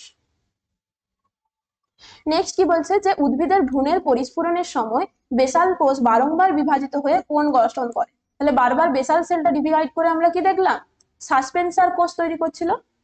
এই যে সাসপেন্সার কোষ, এই যে লম্বা মতো যে স্ট্রাকচারটা, এই সাসপেন্সার সেলের কাজ কি, এ হচ্ছে এই যে পরিণত পাচ্ছে এই ভ্রূণটাকে কি করবে, নিউট্রিশনাল সাপ্লাই দেবে, নিউট্রিশন সাপ্লাই দেয়। সেটাই আমাদের জানতে চাইছে যে বেসাল কোষগুলো ডিভাইড করে যেটা তৈরি করে এবং উদ্ভিদকে পুষ্টি পদার্থ ভ্রূণের মধ্যে প্রেরণ করে, সে হবে কি সাসপেন্সার কোষ।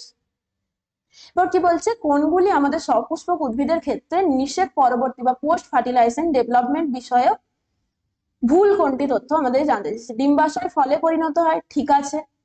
জাইগোট ভ্রূণে পরিণত হয়, এটাও ঠিক আছে। সেন্ট্রাল কোষ শস্যে পরিণত হয়, এটাও ঠিক আছে। আর কি বলেছে, যে ডিম্বক ভ্রূণস্থলিতে পরিণত হয়, এটা ভুল আছে। কারণ কি, এটা ফার্টিলাইজেশনের আগে হচ্ছে, প্রি ফার্টিলাইজেশন ইভেন্ট। এখানে আমাদের জানতে চাইছে কি পোস্ট ফার্টিলাইজেশন, তাহলে এটাই ভুল হবে। এটা হয় কি নিষেকের পূর্ববর্তী একটা ঘটনা, প্রি ফার্টিলাইজেশন। অপশন তাহলে এখানে আমাদের ডি কারেক্ট হচ্ছে। তাহলে আশা করছি তোমাদের এই কোশ্চেন গুলো আলোচনার মাধ্যমে খুবই হেল্পফুল হচ্ছে।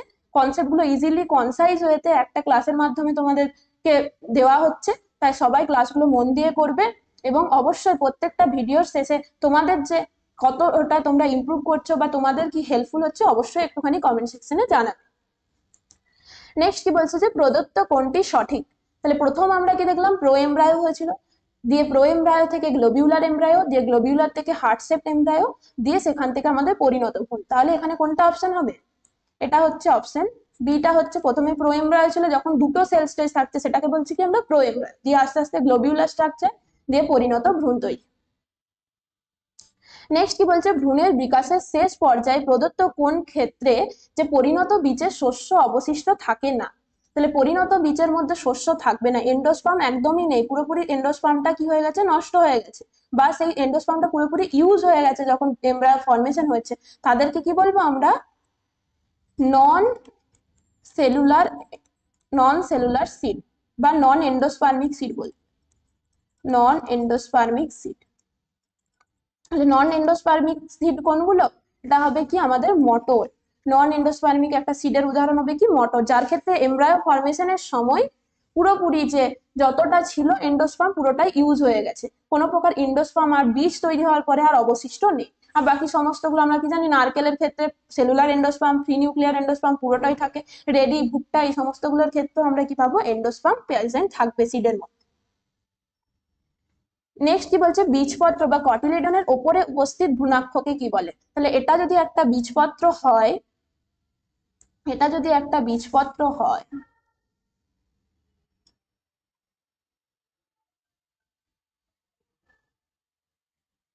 এটা যদি একটা ডাইকট হয়, তাহলে এই অংশটা, ওপরের অংশটাকে আমরা কি বলি, বীজপত্রের যেটা ওপরের দিকের অংশ সেটাকে বলি এপিকটাইল, আর নিচের দিকের অংশটাকে কি বলি আমরা, হাইপোকটাইল। তাহলে এই এপিকটাইল থেকে কি হবে, উদ্ভিদের যে কাণ্ডের অংশ বা ভ্রূণ মুকুল এগুলো তৈরি হবে, আর নিচের হাইপোকটাইল থেকে কি হবে, রুট ফরমেশনে কাজে লাগছে, রুট তৈরি হবে, আর ওপরের অংশটার থেকে হবে কি এপিকটাইল। আর মাঝখানে এই যে অংশটা, অন্য একটা কালার দিয়ে ডিনোট করি, এই যে দুটো বীজপত্র যেখানটাতে যুক্ত হয়েছে এই অংশটাকে আমরা বলি কি প্লিমিউল বা ভ্রূণ মুকুল। ভ্রূণ মুকুল থেকে কি হবে, আমাদের যে নতুন করে যে চারা গাছের জন্য যে কাণ্ড বা পাতার অংশগুলো তৈরি হবে প্লিমিউল থেকে, এবং এই প্লিমিউলটাও হচ্ছে কি একটা এপিকটাইলেরই অংশ। তাহলে ওপরের ভ্রূণাক্ষ, এটা যদি ভ্রূণাক্ষ বলি, মাঝখানটা বরাবর কি আমরা কি জানি ভ্রূণাক্ষ তৈরি হয়, তার ওপর দিকটা হবে এপিকটাইল, নিচের দিকটা হবে কি হাইপোকটাইল। তাহলে এখানে কি হবে, ওপরের দিকটা জানতে চাইছে আমাদের, তাহলে বীজপত্রাদি কাণ্ড বা এপিকটাইল। নেক্সট কোশ্চেন তাহলে দেখে নিই কি বলছে, যে বীজপত্রাদি কাণ্ড থেকে কি কি তৈরি হয়। তাহলে এটা অলরেডি আমরা বললাম, বীজপত্রাদি কাণ্ডের মধ্যেই পাবো আমরা প্লিমিউল, দুটোই পাবো। তাহলে এখান থেকে কি হবে, কাণ্ডের অগ্রভাগও তৈরি হবে, ভ্রূণমুকুলও তৈরি হবে। অপশন কি হবে, এ আর সি। আর মূলের অগ্রভাগটা বা রেডিকেলের যে পার্ট গুলো কি থেকে তৈরি হবে, হাইপোকটাইল। এটা হলো। নেক্সট কি বলছে, বীজ পত্রাব কাণ্ড থেকে গঠিত হয়। বীজ পত্রাব কাণ্ড, হ্যাঁ মানে আচ্ছা, এটা পত্রাব কাণ্ড মানে হাইপোকটাইল থেকে কি তৈরি হয় আমাদের জানতে চেয়েছে। তাহলে হাইপোকটাইল থেকে কি তৈরি হবে, মূলের অগ্রভাগ, রুটের পার্ট তৈরি হচ্ছে, রেডিক্যাল ফর্মেশন হবে, রেডিক্যাল, রুট টিপ, রুটের সমস্ত কিছু, মূলের যে অগ্রভাগ তৈরি করবে কি আমাদের হাইপোকটাইল। তাহলে এটা হলো কি রুট ফর্মেশনের কাজে লাগছে। নেক্সট কি বলছে যে একটি বীজ বা একটি আদর্শ যদি দ্বিবীজপত্রী ভ্রূণের কথা বলি, সেক্ষেত্রে বীজপত্রের উপরের দিকে ভ্রূণাক্ষের অংশকে কি বলবো? ওপরের দিকে বলতে চাইছে। আচ্ছা, আদর্শ দ্বিবীজপত্রী বলতে চাইছে, তার মানে কি, এটা আমরা যেটা কমন করলাম, ওপরের দিকে বীজপত্রের ওপরের দিকে যেটা থাকছে সেটা হচ্ছে কি বীজপত্রাধিকাণ্ড, এটা হবে অপশন সি। আর পত্রাধিকাণ্ডরই একটা পার্টিকুলার অংশ হচ্ছে কি ভ্রূণমুকুল বলতে পারি, যেখানে বীজপত্রগুলো যুক্ত হয়েছে। আর কোলিওপটাইল, কোলিওপ্রাইজা এগুলো আমরা সবসময় কার ক্ষেত্রে পাই? একবীজপত্রী যে উদ্ভিদ মনোকটের ক্ষেত্রে পাবো। তাহলে এটাও কি একবীজপত্রীর ক্ষেত্রে যদি বলি এইরকম একটা স্ট্রাকচার পাই। কিরকম?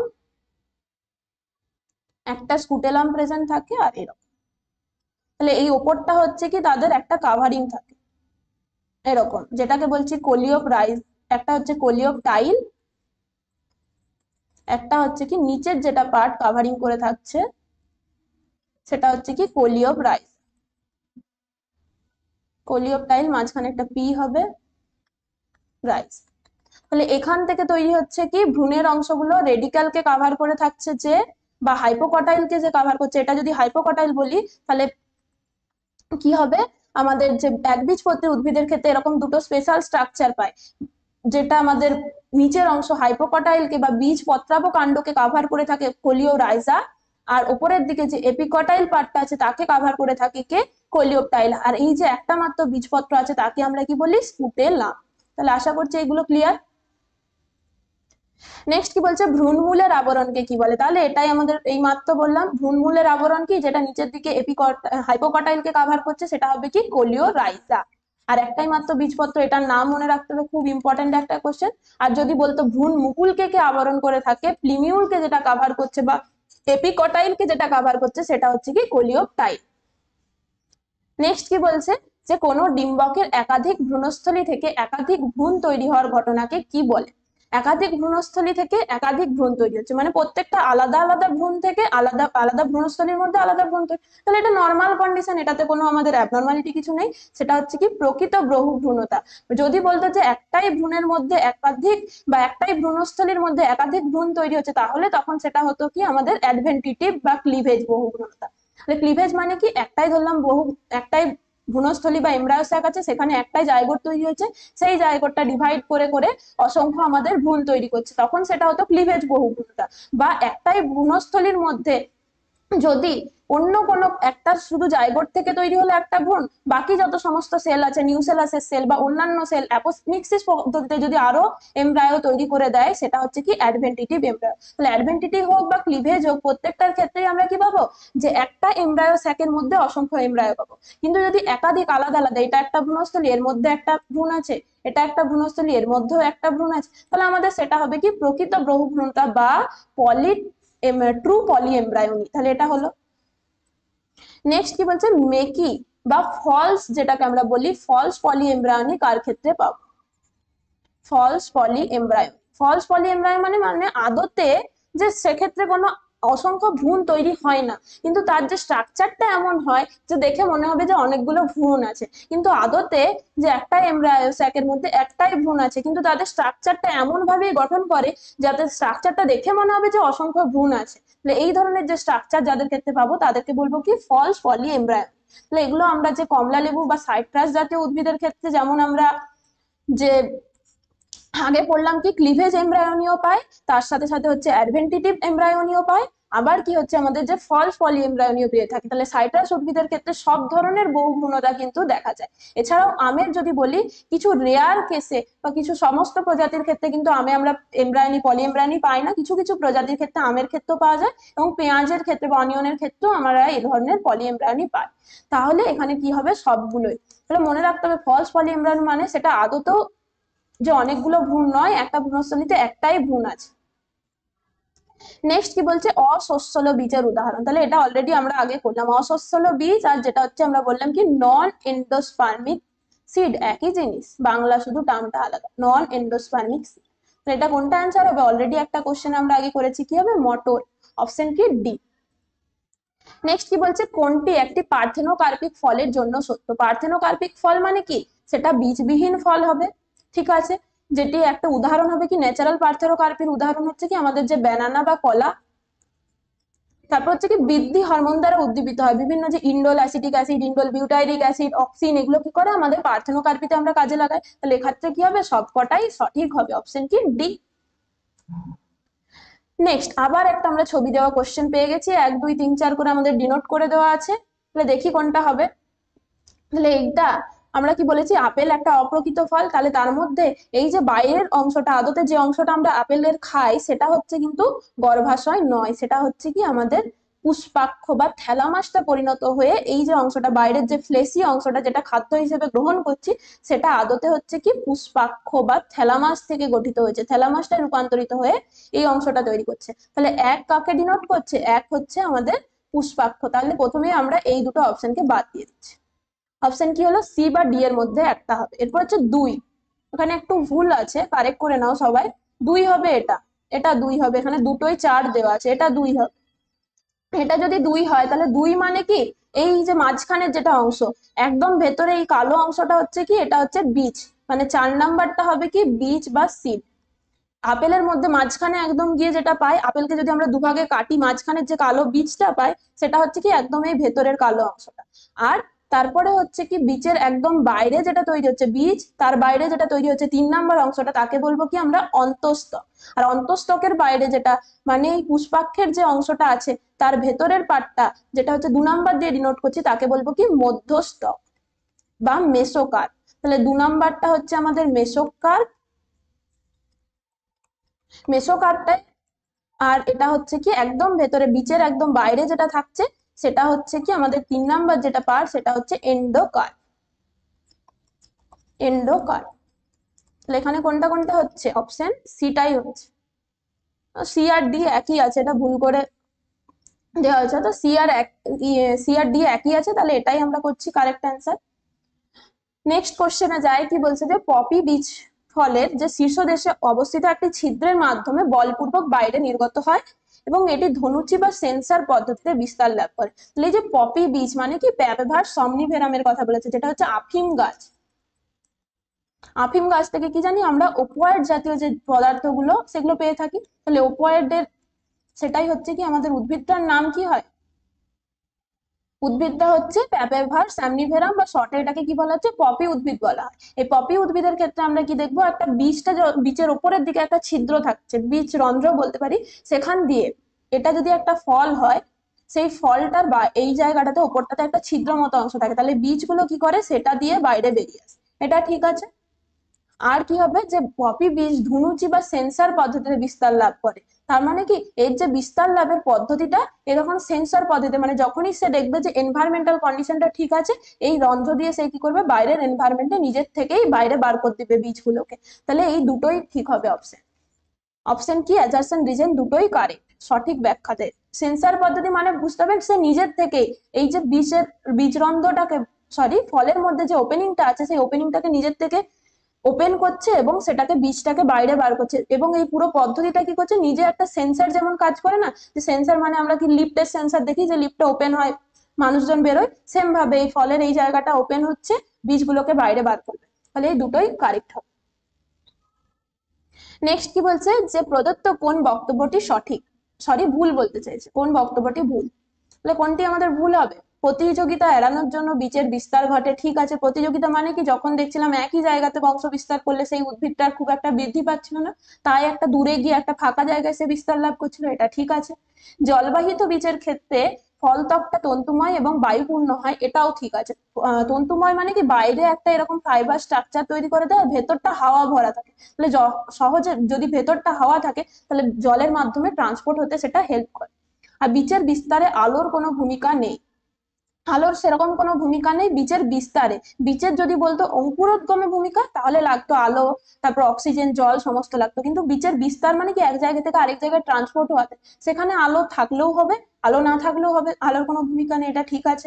আর উৎসস্থলে বীজ অঙ্কুরিত হলে চারা গাছের বেশি সুবিধা লাভ করে, এটাই ভুল আছে। তাহলে উৎসস্থল থেকে যদি দূরে গিয়ে বিস্তার লাভ করে সেক্ষেত্রে সুবিধা বেশি, কারণ বেশি পরিমাণে নিউট্রিশন পাচ্ছে, বেশি পরিমাণে তার যে কম্পিটিশনও কম হবে, বেশি পরিমাণে সালোক সংশ্লেষ করতে পারবে, সমস্তগুলো হচ্ছে কি তার সুবিধা হবে। নেক্সট কি বলছে, এই যে ছবিটা আমরা দেখতে পাচ্ছি এরকম একটা স্ট্রাকচার, কি একটা রোমের মতো স্ট্রাকচার, এরকম একটা তুলোর মতো যে স্ট্রাকচার তৈরি করেছে, তার মাধ্যমে যখন যে এই যে তুলোর মতো একটা স্ট্রাকচার, এর মাধ্যমে যখন বীজের বিস্তার ঘটাবে, এই যে স্ট্রাকচারটা হচ্ছে কার, পেপাসের। পেপাস বা এটাকে বলা হয় একটা তুলো জাতীয় একটা স্ট্রাকচার তৈরি করে। অনেক ক্ষেত্রে দেখি না যে একটা তুলোর মতো চারদিকটা স্ট্রাকচার, মাঝখানে একটা কালো মতো বীজ আছে, সেগুলো হচ্ছে কি এরকম পেপার স্ট্রাকচার। এটা যদি একটা বীজ হয়, তার চারদিকে এরকম রোমস মতো একটা অংশ থাকে। নেক্সট হচ্ছে কি পেপাস হলো, পেপাস হলো আদতে কি একটা ফুলের যে বৃতি অংশটা আছে বা ক্যালিক্স যেটাকে আমরা বলি, সেই বৃতির অংশটাতে পরিণত হয় বা রূপান্তরিত হয় কিসে, পেপাসের স্ট্রাকচার গঠন করে। এবং এই পেপাস গুলো কি করে, বাতাসের মধ্যে উড়ে যেতে পারে এবং এক জায়গা থেকে আরেক জায়গায় কি করে, বীজের বিস্তারে হেল্প করে। নেক্সট কি বলছে যে কোন উদ্ভিদটি বীজের বিস্তারের জন্য পেপাস প্রদর্শন করে। পেপাস স্ট্রাকচার কারা গঠন করবে, পেপাস আমরা কাদের ক্ষেত্রে দেখতে পাই, সাধারণত যে সূর্যমুখীর ক্ষেত্রে এই ধরনের যে প্রদর্শন করে, এই ধরনের স্ট্রাকচার আমরা দেখতে পাই। সূর্যমুখীর যদি, সূর্যমুখীটা হচ্ছে কি যখনই তাদের যে এক জায়গা থেকে আরেক জায়গায় বীজের ট্রান্সপোর্ট করতে হবে, এরকম ধরনের পেপাসের মতো একটা, এটা ধরলাম কি মাঝখানে সূর্যমুখীর বীজটা আছে, চার সাইডে এরকম রোমস একটা স্ট্রাকচার তৈরি করে দেবে, যাতে সহজে সেটা এক জায়গা থেকে আরেক জায়গায় ট্রান্সপোর্ট হতে পারে। তার জন্য এটা হবে কি, পেপাস গঠন কার ক্ষেত্রে দেখতে পাবো, সূর্যমুখী। অপশন কি হবে, বি। নেক্সট কি বলছে যে প্রদত্ত কোন জোড়টি ভুল। গুচ্ছ রোমের দ্বারা বীজের বিস্তার হচ্ছে আকন্দ, এটা ঠিক আছে। গুচ্ছ রোম মানে কি একটা এরকম সেম ফাইবার স্ট্রাকচার গঠন করে, একটা হচ্ছে কি খুবই একটা দৃঢ় স্ট্রাকচার গঠন করবে, তার মাধ্যমে সেই বীজটাকে এক জায়গা থেকে আরেক জায়গায় নিয়ে যায়। গুচ্ছ রোম মানে এটা যেমন পেপাসটা কি ছিল, এরকম এরকম রোমের মতো একটা স্ট্রাকচার, খুবই হালকা একটা তুলোর মতো স্ট্রাকচার, কিন্তু এই গুচ্ছ রোমের ক্ষেত্রে কি তার মাঝখানটা ধরলাম বীজটা আছে, তার চারদিকে এরকম একটা কিন্তু স্থায়ী একটা খুবই শক্ত একটা গঠন তৈরি করে রোমের মধ্যে, যাতে খুব সহজে সেই বীজটা বাইরে না বেরোতে পারে সেই গুচ্ছরোম থেকে। যখন অন্য একটা জায়গায় গেল, বীজটা বিস্তার করবে, তখনই শুধুমাত্র এই গুচ্ছরোম থেকে উন্মুক্ত হবে এবং বীজটা অঙ্কুরোদ্গম করবে। আর কি হচ্ছে এখানে বলেছে যে আমাদের যে প্যারাশুট পদ্ধতি জলজ লিলির ক্ষেত্রে, এটাই ভুল হবে। বাকি সমস্তগুলো দেখে দিই, জলের দ্বারা বীজ হবে বিস্তার আমাদের নারকেলের ক্ষেত্রে হবে, বিদারণ পদ্ধতি হবে চটপটে, এটাও ঠিক আছে। বিদারণ পদ্ধতি মানে কি নিজের থেকে সেইটা, ফলটা যখনই ফেটে যাচ্ছে বীজটা বাইরে আসছে এবং নিজের থেকে সে অঙ্কুরোদ্গমে বা বীজটার বিস্তার করছে। প্যারাশুট পদ্ধতি আমরা কাদের ক্ষেত্রে পাবো, যারা হচ্ছে অ্যানিমোকোরি, মানে বাতাসের মাধ্যমে যে সমস্তগুলোর বীজের বিস্তার হবে, তাদের স্ট্রাকচার আমরা কি পেয়েছিলাম, প্যারাশুটের মতো একটা ছত্রি স্ট্রাকচার গঠন করে। কিন্তু জলজ লিলি মানে কি, তারা সবসময় কি করবে, হাইড্রোকোরির মাধ্যমে হবে, তাহলে জলের মাধ্যমে ট্রান্সপোর্ট হতে গেলে কখনোই তাদের এরকম যে প্যারাশুট স্ট্রাকচারের দরকার হয় না। নেক্সট কি বলছে যে প্রদত্ত কোন উদ্ভিদে বাহক ছাড়াই বীজের বিস্তার ঘটতে পারে। বাহক ছাড়াই বীজের বিস্তার মানে কি, সে নিজের থেকে, ফলের মধ্যে বীজটা আছে, এই ফলটা নিজের থেকে কি করবে, উন্মুক্ত করবে, বীজগুলো বাইরের এনভায়রনমেন্টে আসছে এবং সেই জায়গাতেই সেই বীজগুলো আবার বংশ বিস্তার করতে পারবে। এটা কার ক্ষেত্রে পাবো আমরা, এই যে টেপারি উদ্ভিদের ক্ষেত্রে এই ধরনের বংশ বিস্তার দেখতে পাওয়া যায়। অপশন কি হবে, এ। এরকম কিছু কিছু কোশ্চেন যেগুলো আমরা উদাহরণ মনে রাখতে হবে, তাছাড়া কোনোভাবে আমাদের অ্যান্সার করা পসিবল না। তাই বই থেকে মোটামুটি যেগুলো কমন এমসিকিউ পাবে, কয়েকটা উদাহরণ দেখে রাখবে, তার থেকেই আসবে কমন। আর এই ধরনের কোশ্চেন খুব একটা সাধারণত আসে না, আমাদের যদি প্রিভিয়াস ইয়ার দেখে থাকি এরকম কোশ্চেন খুবই আনকমন। যদি আসে জানবে সেই কোশ্চেন পেপার খুবই টাফ হয়েছে যেখানে এইরকম ধরনের কোশ্চেন। নেক্সট কি বলছে যে বাহকের সাহায্যে যে বিস্তার লাভ করার জন্য বীজ ও ফলের অঙ্গসংস্থান জনিত কিছু কিছু পরিবর্তন দেখা যায়। বাহকের সাহায্যে যদি হতে হয় তাহলে অঙ্গসংস্থানগত পরিবর্তন ঠিক আছে এটা। আর ফলের সুমিষ্ট স্বাদ বীজের বিস্তারের জন্যই হয়, এটাও ঠিক আছে, দুটোই ঠিক আছে। তাহলে বাহকের দ্বারা যদি বিস্তার লাভ করতে হয় সেই অনুযায়ী বীজটা স্ট্রাকচার হবে। যদি একটা অ্যানিমোকরি বীজ হয়, একটা হাইড্রোকরি বীজ হয়, দুটোর মধ্যে আলাদা আলাদা স্ট্রাকচার হবে। হাইড্রোকরি হতে গেলে তার যেটা স্ট্রাকচার কি হবে, সে হালকা প্রকৃতির হবে এবং বাইরেটা যাতে শুষ্ক প্রকৃতির হয়, এগুলো দেখতে হবে। আর হাইড্রোকরির ক্ষেত্রে, সরি অ্যানিমোকরির ক্ষেত্রে সবসময় সেটা হালকা হবে, খুব সহজে, ওয়েটটা অনেক কম হতে হবে যাতে বাতাসে ভেসে।